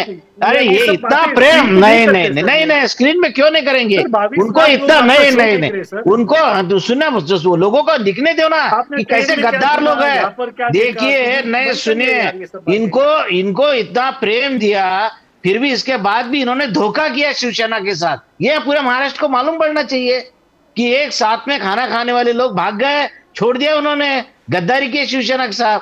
देखिए, वो पूरा जो है, आपको बोलता हूं, अभी उद्धव ठाकरे साहब का मन भारतीय जनता पार्टी से पूरा पूरा उतर गया। डॉक्टर एक सेकंड, हमारी बीजेपी 2 महीने में पूरी खाली हो गई। सारे लोग यहाँ से निकल के तुतारी यानी जो शरद पवार जी के पार्टी में चले गए। हमारे पास कोई भी नहीं बचा था। हमारे पास सिर्फ और सिर्फ हमारा एजेंडा, हमारा योगदान और हमारा कर्म बचा था। वो कर्म के ऊपर और आरएसएस की मेहनत से हम लोग जीत के आए। सर, ये आना जाना तो चलते रहता है, ये आया राम गया राम, मगर जो स्टॉल लीडर्स है, अजीत पवार, देवेंद्र फडणवीस, उद्धव ठाकरे जी, शरद पवार जी, सर ये स्टॉल लीडर्स, ये इंस्टीट्यूशन है सर। ये बाकी लोग तो तुम्हारे हमारे जैसे लोग तो इधर जा उधर जा, जहाँ पे उनको संधि मिली उधर करते रहते। मगर एक बात ध्यान में रखिए, विचारधारा के साथ जो कॉम्प्रोमाइज करेगा ना सर, उसको ये देश माफ नहीं करेगा। ये दारोगा साहब, आप सनातनियों छगन के भुजबल खिलाफ के जो नाम भूल गए, कांग्रेस के छगन षड्यंत्र भुजबल। कर रहे हैं ना आप लोग, ये जो नहीं क्या बाइबल को पकड़ के जो काम कर रहे हैं ना सर, इसका आपको खामियाजा भरना पड़ेगा। ये बंद करिए सर। ये देश के ऊपर 800 साल में जो अत्याचार हुआ ना, आज हिंदू जो है, हिंदू आज 15 साल में मोदी जी, अमित शाह, उद्धव ठाकरे, बाला साहब ठाकरे की वजह से गर्दन ऊंचा उठाकर आप अपना हक मांग रहा है। हमारा साथ दीजिए सर। ये कांग्रेस के नाथ को मत लगिए सर। ये कन्वर्जन के लिए, ये डीप स्टेट, ये जो खलिस्तान को अलग तो करना, क्या कर रहे हैं जम्मू मोदी जी, क्या कर रहे ये हैं? है सर। अगर कोई आज कन्वर्जन मोदी कर रहा है की तो वजह से मोदी जी क्या मान कर रहे हैं सम्मान अभी? हिंदुओं को मिला है। नहीं नहीं, हिंदुओं का कन्वर्जन अगर कर रहे हैं तो क्या कर रहे हैं मोदी जी? 10 साल से उनकी सरकार है, आपको लग रहा है कि लोगों को कन्वर्ट किया जा रहा है, तो मोदी जी क्या कर रहे हैं फिर? 10 साल से क्या कर रहे हैं? क्या कर रहे हैं? क्या है अभी? देखिए, नहीं सुनिए, देखो हिंदू, देखिए हिंदू कभी इतना असुरक्षित खुद को महसूस नहीं कर रहा था जितना ये 10 सालों में कर रहा। इसका मतलब क्या है? पहले हिंदू कभी खतरे में नहीं था, अभी इतने में खतरे में आ गया। 10 साल से भारत में नहीं, शायद अब अब्रॉड ट्रैवल कर रहे शायद। नहीं नहीं नहीं, मैं तो हमारे गांव में हूँ, यहाँ पे जाए जिस गांव में, सुनिए सुनिए, बम्बई का जिस गांव में मैं रहता हूँ 75% मुसलमान है। सर नहीं। हज में भी इतने लोग नहीं रहते। महाकुंभ मेला में थोड़ी जरा जानकारी लीजिए, क्या चला है, हिंदू कहाँ चली है, ये देश कहाँ जा रहा है।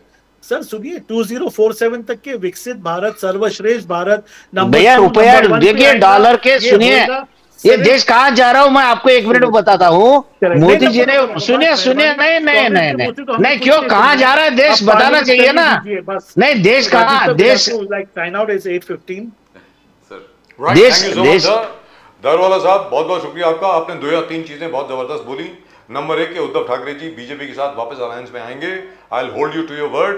और हर बार जब भी आप शो में आएंगे मैं आपसे डेट जरूर पूछूंगा कि कब हो रहा है। तो माशाल्लाह जबरदस्त हो जाएगा, फैंटास्टिक। अब मेरे सुन लीजिए सर, मेरे सुन लीजिए। मैं बिल्कुल सुन रहा हूँ सर, दरवाला साहब को जाना है, तो उनको हम थैंक यू बोल देते हैं। दरवाला साहब बहुत बहुत धन्यवाद आपका। थैंक यू, जय जय श्री राम सर, जय श्री राम। वंदे जय मातरम, महाराज, कांग्रेस जय मुक्त जय महाराष्ट्र हो गया। चलिए, thank you so much sir, all the best to you, God bless you, thank you very much. जी संजय द्विवेदी जी, आप कुछ बोल रहे थे, बोलिए सर प्लीज। देखिए प्रदीप जी, राहुल जी इस समय टोटल बीजेपी। अरे यार मुझे बार बार राहुल बोल रहे, मेरा नाम राहुल नहीं है, राजीव है राजीव है उनका यार, नाम, राजीव राजू। राजीव नहीं नहीं राजीव। प्रदीप जी, राजीव जी, मैं राहुल जी बोल रहा हूँ, राहुल जी नहीं बोल रहा हूँ। जी। राहुल जी क्या निकल जा रहा है क्या? हाँ निकल जा रहा है राहुल मुंह जी से, सुनाई आजकल दे हर रहा एक के मुंह से राहुल ही निकलता अच्छा है। राहुल, मैं राजीव जी बोल रहा हूँ। जी बोलिए सर राहुल please। सुन रहे होंगे आप। जी हाँ। राहुल जी, प्रदीप जी मैं एक बात कह दूं फिर आपसे। बोला राहुल जी। चलिए राहुल जी बोलिए, नहीं बोला, बोलिए, राजीव बोलिए। जी बोला मैंने। चलिए बोलिए पूरे बोलिए। देश में राहुल जी का डंका है, इसलिए आपको बिल्कुल, सबको पूरे राहुल देश में नहीं, सुनाई पूरी दे रहा दुनिया में, पूरी दुनिया में सर। हाँ सर बोलिए, अब आप बोले द्विवेदी साहब, बोलिए बोलिए राजीव प्लीज। जी बोल रहा हूँ सर। जी बोलिए सर, बोलिए। मैं कह रहा हूँ देखिए, मीडिया हो चाहे भारतीय जनता पार्टी हो, गठबंधन इन्होंने एक नाथ शिंदे को तोड़ लिया, कर लिया, लेकिन ये भी जान रहे हैं कि उनके पास इतनी वो चीज नहीं है, कैपेसिटी आने वाले दिनों में। जिस तरह से भी ये नाटक चला, 15 दिन 12 दिन 13 दिन, इस तरह के नाटक देख के जनता जो है वो क्या विचार कर रही होगी, ये तो जनता जवाब देगी, इसको मैं नहीं कह सकता हूँ कुछ भी। लेकिन एक बात आप जान लीजिए, जिस तरह से बाला साहब ठाकरे ने माननीय मोदी जी की मदद की थी, एहसान किया था उनके ऊपर, और उन्होंने जिस तरह से संगठन को तोड़ा। अजीत पवार, शरद पवार जी का संगठन तोड़ दें कोई बात नहीं, लेकिन हम लोग 30 साल तक उनके संगठन में रहे। जैसा धोनी जी ने बताया, मैं भी बता दूं आपको, 2014 में शिवसेना अलग नहीं हुई थी, भारतीय जनता पार्टी ने स्वयं संगठन तोड़ा था, और 2019 में भी शिवसेना अलग नहीं हुई थी, भारतीय जनता पार्टी ने गठबंधन तोड़ा था, ये बात निश्चित है। और वो जितने भी नैरेटिव फैला लें, जो भी कर लें, माननीय उद्धव जी से मेरी पर्सनल बातचीत हुई है, उन्होंने स्पष्ट किया है कि बीजेपी के साथ रहना उचित नहीं था, नहीं रहना चाहिए। जी। और आप जान लीजिए निश्चित ये कि भारतीय जनता पार्टी के साथ शिवसेना कभी नहीं जाएगी। अब बहुत स्पष्ट हम बता दें आपसे, धारीवाला जी जब आए आप उनसे पूछिएगा, क्योंकि शिवसैनिक अंदर आज सम्मान होता है। और जो उद्धव ठाकरे जी हैं बोलते कम है, बहुत शालीन व्यक्ति हैं, सौहार्दपूर्ण वातावरण में बातचीत करते हैं, हर व्यक्ति की इज्जत करते हैं, चाहे वो कोई भी व्यक्ति हो, चाहे वो हमारे पक्ष का हो चाहे विपक्ष का हो, उनसे सभी मिल सकते हैं। जिस तरह से धोखा देकर और शरद पवार जी ने जिस तरह से उद्धव जी को हाथों हाथ लिया, जो सम्मान दिया, जो इज्जत दी, जो उनको मुख्यमंत्री बनाया, उद्धव जी ने तो एक नाथ शिंदे के लिए नाम दिया था कि साहब एक नाथ शिंदे को बना दिया जाए, लेकिन जब कोई बात नहीं बनी तो उद्धव जी से कहा गया तो बहुत मुश्किल में बने थे वो। जो सम्मान दिया उन्होंने, जो अपना कर्ज जो बाला साहब ने उनके ऊपर भी किया था, वो कर्ज उन्होंने उतारा। लेकिन जिस तरह से मोदी जी ने धोखा दिया है और जिस तरह अमित शाह जी ने धोखा दिया है उद्धव ठाकरे को, निश्चित आप जान लीजिए कि भारतीय संस्कृति है, वसुधैव कुटुंबकम का हमारा वो है, तो ये निश्चित आने वाले दिनों में इनको इसी तरह धोखा मिलेगा। आप देख लीजिए 269 इनके वन नेशन वन इलेक्शन, इन्होंने इतना बड़ा नारा दिया था, ये अपने लोगों से हार गए तो हम लोगों से भी बहुत जल्दी ये हारेंगे, ये आप निश्चित मान लीजिए। असत्य बहुत दिन नहीं चलता है, सत्य की एक ना एक दिन विजय होती है। मैं दोनों साहब से एक वेरी इंटरेस्टिंग, बिकॉज़ दोनों साहब बहुत हाँ ठीक है, आज हमारे सुप्रीम कोर्ट ने आप बोलिए दीवानी जी कंप्लीट कीजिए, फिर दोनों साहब के पास आते हैं। 10 सेकंड बोलिए। 10 सेकंड दीजिए। हाँ, मैंने कहा सुप्रीम कोर्ट ने स्पष्ट निर्णय दिया था कि अपने सुप्रीम कोर्ट में जो 5 जजों का निर्णय आया था कि उसने कहा था कि जो व्हीप जारी करने का अधिकार पार्टी अध्यक्ष होता है, लेकिन ना तो चुनाव आयोग ने देखा इस चीज को, ना स्पीकर ने देखा इस चीज को। इन्होंने अपने दबाव में आकर भारतीय जनता पार्टी ने संगठन को जो नाम और चुनाव चिन्ह एक नाथ शिंदे को दे दिया, चाहे एनसीपी का भी दे दिया हो, ये चुनाव के हाथ में नहीं था, लेकिन दबाव में दिया गया। इंस्टीट्यूशन उनकी है, लेकिन ऐसा नहीं है कि हम असत हमेशा जीतता रहेगा। एक ना एक दिन इसका भी निर्णय आएगा कि जो उन्होंने शिवसेना का दाम दिया है, अगर एक नाथ शिंदे को एक बार चुनाव लड़ जाए शिवसेना धनुष बाण के अलावा, तो कितनी सीटें इनकी आएंगी ये भी जनता इनको बता देगी। आज इनका जो सम्मान हुआ है, जो मिली है, वो मिली है सिर्फ शिवसेना और धनुष बाण के नाम पे, लेकिन जो उद्धव ठाकरे को सम्मान मिला है वो उनके व्यक्तित्व पे मिला है, उनकी शालीनता पे मिला है, उनकी जो उन्होंने 2.5 साल काम किया था उस पर मिला है। तो निश्चित जान लीजिए आप, जनता ने उद्धव ठाकरे को माइनस नहीं किया। ना जनता ने, हमारे 12 विधायक थे, आज 20 विधायक हैं, तो जनता ने हमको किया। और जीत वोट हार परसेंटेज अपनी जी जगह, तकरीबन वही लेकिन है। जो सम्मान जनता ने दिया जी। है, महाराष्ट्र की जनता का मैं शहर से हृदय से स्वागत करता हूँ, धन्यवाद देता हूँ कि उन्होंने जिस तरह से उद्धव ठाकरे का सम्मान किया है, मैं उनको बहुत बहुत धन्यवाद देता हूँ, नमन करता हूँ, वंदन करता हूँ।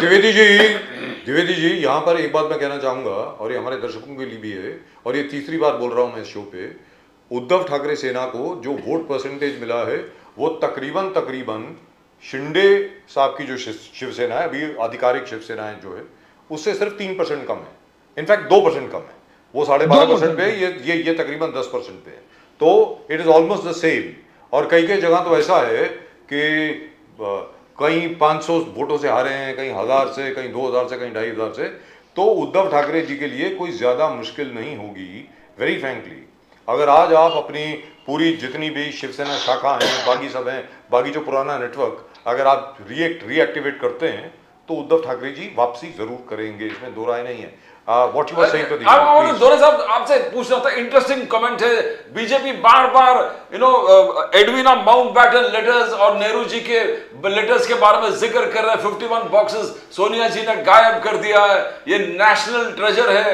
एडविना माउंटबैटन और नेहरू जी के लेटर्स जो है वो नेशनल पूरे दरिया में धरोहर है, उसको कैसे आप अपने पास, तो इसमें कुछ कमेंट करना चाहोगे आप दोरे साहब? नहीं, ये तो लोगों को गुमराह करने के लिए बोल रहे हैं। देखिए, वो जो लेटर होंगे भी तो उसके तो किताबें छपी है।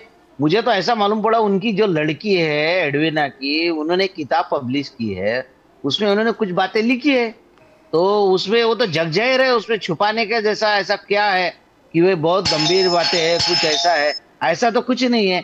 ये लोगों को पंडित नेहरू के खिलाफ भड़काने के लिए, उनके ये बदनामी करने के लिए कर रहे हैं जी, दुरुस्त बात। तो ये ऐसा कुछ भी नहीं है। और वो उनकी जो लड़की है एडविना की, उन्होंने किताब भी लिखी है। And in any event, Pandit Nehru was not married. He was not being unfaithful to anybody at that time. Kamla ji had already passed away. So, what's the problem? मतलब ये तो मुझे बड़ा अजीब लगता है. Very frankly, BJP should not go there. In my personal opinion, Bharatiya Janata party को वहां पर जाना नहीं चाहिए. लेकिन चलते चलते ढोने साहब, अगर द्विवेदी जी भी इस पर कमेंट करना चाहें तो जरूर करें। सर, हम लोगों को साफ दिख रहा है, जो फुटेज अभी अवेलेबल है पार्लियामेंट के बाहर, सॉरी मैं उसी बात पे वापस आ रहा हूं, वहां पर खड़े होके प्रियंका गांधी जी के साथ सारी महिला एमपीज हैं, मल्लिकार्जुन खड़गे साहब को छोड़ के, वो बार बार बोल रही हैं जय भीम जय भीम जय भीम, और बीजेपी के लोगों को बोल रहे हैं कि तुम लोग जय भीम बोलो। ये फुटेज है सर, ये देखिए, दिस इज द फुटेज। और बीजेपी के जो एमपीज हैं उनका रास्ता रोक के खड़े हैं, they are not allowing them to pass. So sir, ये और जो बाकी सब चैनल्स पे चल रहा है वो तो कुछ और ही चल रहा है, फुटेज में कुछ और दिख रहा है। दोनों साहब बताएं प्लीज। नहीं, ये देखिए, ये जय भीम बोलेंगे ही नहीं ना ये भारतीय जनता पार्टी के लोग जी, ये इनको चलते ही नहीं, जय भीम इनको चलता ही नहीं जी। इनको ना संविधान चलता है। देखिए, ये जो आरएसएस की जो बात है, आरएसएस ने इस देश के संविधान को कभी माना नहीं। एक, इस देश के तिरंगे को उन्होंने माने नहीं। 1992 तक, 92 तक उनके ऑफिस पे कभी तिरंगा फहराया नहीं गया। जो लोगों ने फहराने की कोशिश की है नागपुर में, उनके खिलाफ गुनाह रजिस्टर हुआ, पुलिस स्टेशन में तकरार हो गई, तो एफआईआर उनके खिलाफ ये हो गई, रजिस्टर हो गई। तो वो ना इस देश के संविधान को मानते हैं, ना इस देश के राष्ट्रध्वज को मानते हैं, ना इस देश के राष्ट्रगीत को मानते हैं। उनका तो अलग ही राष्ट्रगीत है, तो ये है, उनका झंडा भी अलग है। उनके इस पे तो आरएसएस का भगवा झंडा फहराते हैं। तो ये ना ये इस देश के संविधान को, इस देश के राष्ट्रगीत को, इस देश के राष्ट्रध्वज को मानते हैं, और इनका एक ही है मनुस्मृति जी। और चलते चलते सर एक और जानकारी मैं दे दूं लोगों को, शायद आपको मालूम ही होगा डॉक्टर ढोने, मैं चाहता था अली दारोवाला साहब अगर वहां रहे तो मैं भूल गया था, ये बोलना मैं भूल गया था। द्विवेदी जी आप भी जरा सुने। प्रताप सारंगी जी जिनके सिर में चोट आई है, अधेड़ उम्र के बेचारे, 70 साल के, 80 साल के, प्रताप सारंगी जी ये वही शख्स हैं, बहुत अच्छे भले आदमी हैं, फिर बोल रहा हूं, एज एन एमपी जनप्रतिनिधि के रूप में उन्होंने बहुत जबरदस्त काम किया है। एक गांव से दूसरे गांव में साइकिल पर जाते हैं, वगैरह वगैरह। Sir, he was also an accused आरोपित व्यक्ति थे ग्रेहम स्टेन्स और उनके बच्चों की हत्या में, जिसमें हाँ। दारा सिंह जी को उम्र कैद हुई थी, जिनको जला दिया गया था अपनी गाड़ी में। ये प्रताप सारंगी साहब उस वक्त विश्व हिंदू परिषद में थे और उन्होंने इनफैक्ट इसलिए बच गए, उन्होंने ये कहा कि मैं दारा सिंह को जानता नहीं हूं। ये वही है बाय द वे, ये बता दूं आपको, ये जानकारी ये सही सबके ऐसे लिए। है, जी, ऐसे है। तो मैं ये आपसे वही- तो मैं आपसे जानना चाहता हूं सर, जहां तक आपका सवाल है, कांग्रेस का सवाल है, स्पेशली कांग्रेस के लिए, आपके लिए सर तकलीफ है बहुत, क्योंकि जिस प्रकार एक एक चीज को आपको भुनाना चाहिए, एक एक चीज को आपको हर जगह पे, नुक्कड़ सभा में, गली में, चौराहे में, हर जगह पे जाकर के आपको जो करना चाहिए, वो आप लोगों से हो क्यों नहीं रहा है? मैं आपसे जानना चाह रहा हूं सर, क्योंकि हम तो मुंबई में रहते हैं, हमें दिख रहा है। फॉर एग्जाम्पल एक छोटा सा उदाहरण आपको देता हूं, सॉरी प्रदीप जी, मैं जरा टाइम ले रहा हूं। इतनी बड़ी हार के बाद आपके डिस्ट्रिक्ट प्रेसिडेंट्स की मीटिंग तक नहीं हुई, विश्लेषण तक नहीं कर रहे हैं आपकी हार क्यों हुई है। डॉक्टर ढोने अब आप बोले प्लीज। नहीं, अभी चल रहा है। अभी देखिए 17 तारीख को मुंबई नागपुर में मीटिंग हुई। 17 तारीख को जितने भी कैंडिडेट थे उनके साथ मीटिंग हुई और हमारे जो इंचार्ज है रमेश चन्नीथाला साहब, उन्होंने सबसे जानकारी ली है, जो कैंडिडेट हार गए उनके और जो जीते हुए उनके साथ भी चर्चा हुई है। अभी धीरे धीरे सब जिला अध्यक्ष को भी बाद में मीटिंग हुई। अधिवेशन देखिए, सेशन चल रहा था अधिवेशन का, और इसके पहले भी जो चल रही थी बातें, इसमें टाइम नहीं रहा। 23 नवंबर को रिजल्ट लगा, भी 1 महीना भी नहीं हुआ, इसमें सरकार बननी, बाकी चीजें, तो इसके वजह से थोड़ा रह गया। लेकिन अभी शुरू हो गई, वो प्रोसीजर शुरू हो गई। I want to, Dwivedi ji जाने से पहले मैं आपसे पूछना चाहूंगा, संबल में क्या असलियत हो रहा है? राहुल गांधी जी कुछ और कह रहे हैं, अखिलेश यादव कुछ और कह रहे हैं, योगी आदित्यनाथ कुछ और कह रहे हैं। आप थोड़ा करीब हो, क्या चल रहा है संबल में? द्विवेदी जी, संबल में क्या चल जी रहा है? हाँ, आवाज आपकी सुनाई नहीं पड़ी सर। जी सब- जी बोलिए सर। संभल में क्या चल रहा है? संभल में क्या चल रहा है? राहुल जी कुछ और कह रहे हैं, अखिलेश यादव जी कुछ और कह रहे हैं, और योगी आदित्यनाथ कुछ और कह रहे हैं। क्या चल रहा है संभल में? देखिए, मैं एक चीज बता दूं आपको बहुत स्पष्ट रूप से कि अगर एक संप्रदाय को लेकर अगर इस तरह की बातें की जाएंगी, जिस तरह से र्यूमर फैलाए जाएंगे, दिक्कतें पैदा की जाएंगी, तो देश की जो अंग्रेजों से जब युद्ध हुआ, अंग्रेजों से जब छुड़ाने की बात हुई, तो सभी देशवासियों ने साथ दिया था, चाहे वो अंग्रेज, चाहे वो मुसलमान हो, चाहे वो हिंदू हो, चाहे दलित हो, चाहे वो आदिवासी हो, चाहे जो भी जिस सिख हो, सभी ने एक साथ मिलकर उस लड़ाई को लड़ा था। देश आजाद हुआ, किन कारणों से देश बटा, तमाम इसके विषय में चीजें कही जाती हैं सब, किसी कारण पाकिस्तान अलग हो गया, हिंदुस्तान अलग हो गया। लेकिन जब हिंदुस्तान में हमने किसी को मान लिया और चुनाव आयोग ने उनको दे दिया, राइट दे दिया कि सब चुनाव में आप वोट कर सकते हैं, सब कर सकते हैं, आईएएस बन रहे हैं, आईपीएस बन रहे हैं, तमाम सेवाओं में वो आ रहे हैं, चाहे डॉक्टर बन रहे हों, तमाम सेवाओं में आ रहे हों। और इस तरह की बेमिस्सा वाली बातें हमारे भारतीय जनता पार्टी द्वारा की जाती रहेगी, तो सर ये देश में बड़ा एक विस्फोट आने वाले दिनों में हो सकता है।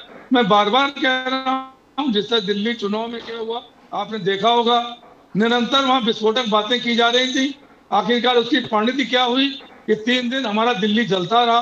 तो मैं नहीं चाहता हूँ, मैं तो चाहता हूँ सर वसुधैव कुटुंबकम की भावना से भारतीय जनता पार्टी को भी इस देश में राजनीति करनी चाहिए, इस देश में रहना चाहिए।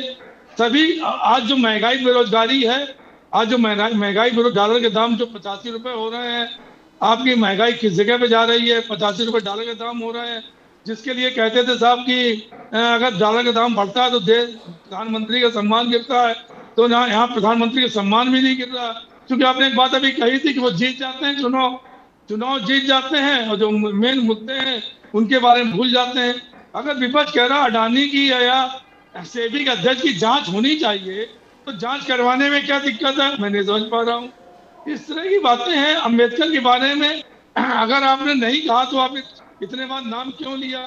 अगर आपके मन में उनके संग प्रेम है और अगर जय भीम बोलने के लिए माननीय अगर महिला सांसद कह रही थी, तो जय भीम क्यों नहीं बोल रहे हैं? संविधान की इज्जत की बात है। दल बदल कानून संविधान में निहित है।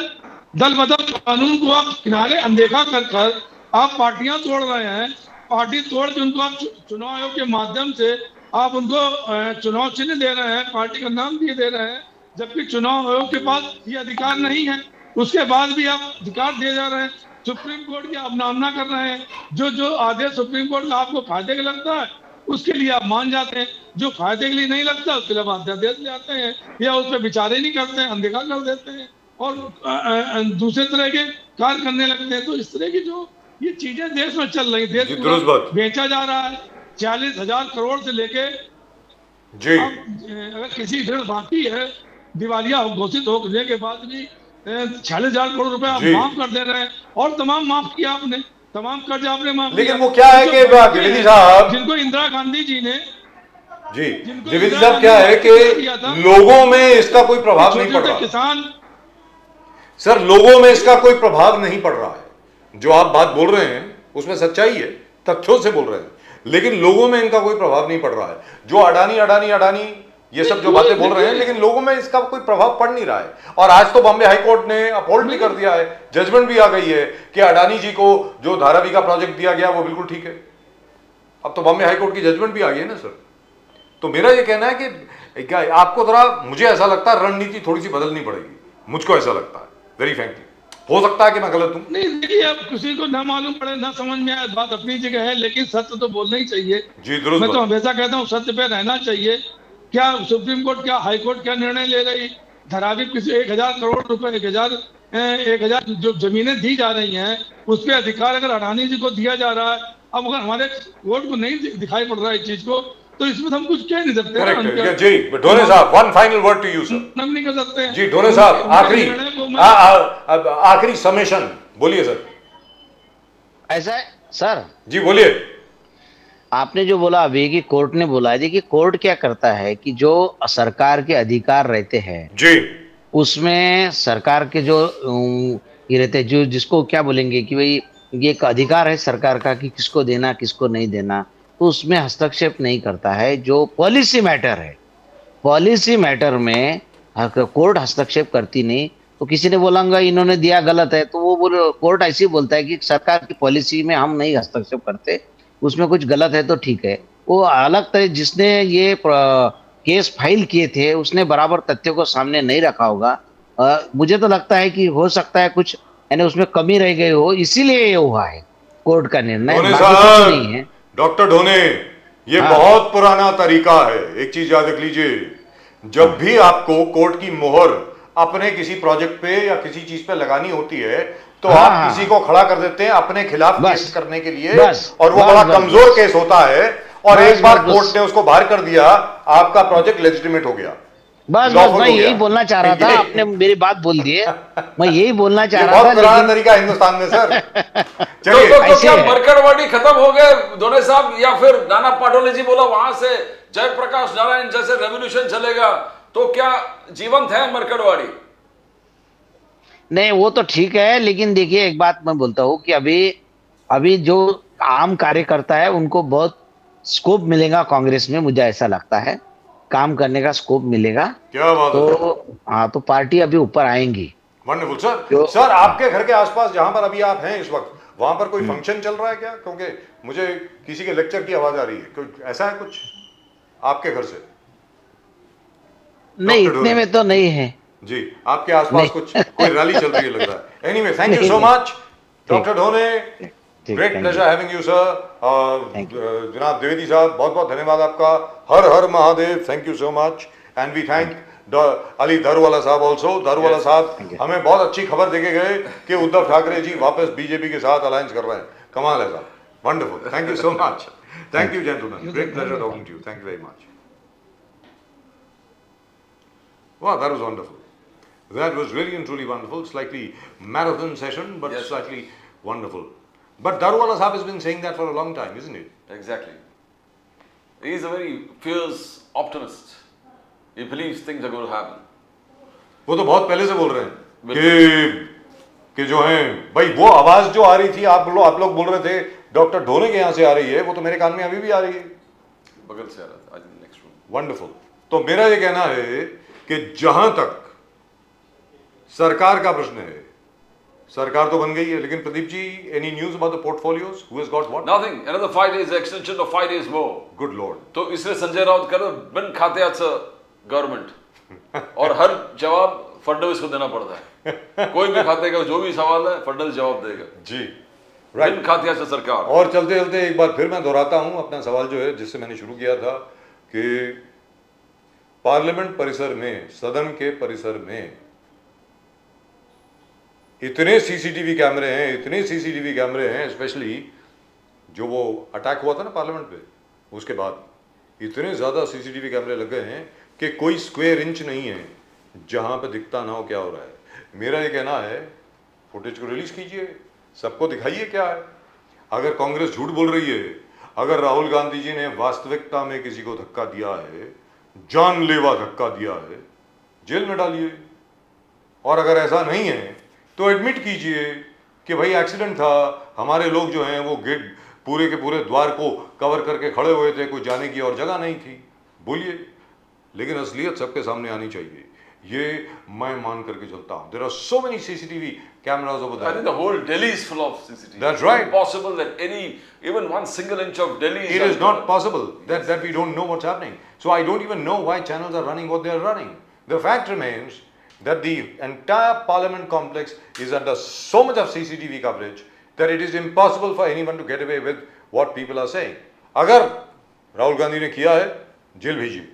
So, सीधी सादी बात है. exactly, Rahul is saying the same thing that you saying. Rahul Gandhi ji वही बोल रहे हैं. CCTV footage दिए. Get the CCTV footage. That's what Yes. he says. That's it. And you can get it from all angles. सीधी बात है. एक एक जगह के लिए वहां पे 6-6, 7-7 कैमरे हैं भाई. लाइए, दिखाइए, और जो भी है खत्म कीजिए उसको. That's it. End of story. तो ये सारा का सारा मसला जो है खत्म हो जाएगा. लेकिन अगर खत्म हो गया, then we'll be talking about real issues. फिर तो तकलीफ हो जाएगी सबको. मतलब असली विषय जो है लोगों के बारे में, जैसे अभी अभी संजय द्विवेदी साहब बोल रहे थे, जो डॉलर की कीमत आज की है, आज की कीमत जो है प्रदीप जी, वो 84 रुपए 99 पैसे. Yes, yes, 84.99, मतलब 85 रुपए से 1 पैसा कम. तो मेरा कहना है, और हालत खराब होने वाली है सर. मतलब कि इसका मतलब क्या हुआ? You understand what it means? This means our import bill is gonna go up. Import bill ऊपर जाने वाला है. इसका मतलब पेट्रोल और डीजल की कीमत नीचे नहीं आने वाली काफी देर तक. Exactly. Well, let's hope the portfolios are announced as soon as possible, especially where Maharashtra is concerned. In Maharashtra, why especially where Maharashtra? In Maharashtra, और महाराष्ट्र के जो मंत्री हैं, जिनको भी मंत्रालय दिया गया है, जो भी मंत्रालय होगा उनके लिए, जो भी विभाग होगा, वहाँ पर बड़ी सिंसियरली, बहुत ईमानदारी से वो लोग काम करेंगे और महाराष्ट्र का भला करेंगे. इसी सोच के साथ प्रदीप जी और मेरी तरफ से आप सब लोगों को नमस्कार. जय हिंद, जय महाराष्ट्र, जय भवानी, जय शिवाजी. और वो सब्सक्राइब करें चैनल को, जरूर सब्सक्राइब करें चैनल को अगर आपने अभी तक नहीं किया है. और कमेंट जरूर भेजें. It's lovely to read your comments. Please do send them in as colourful as you like. Vande Mataram. Vande Mataram.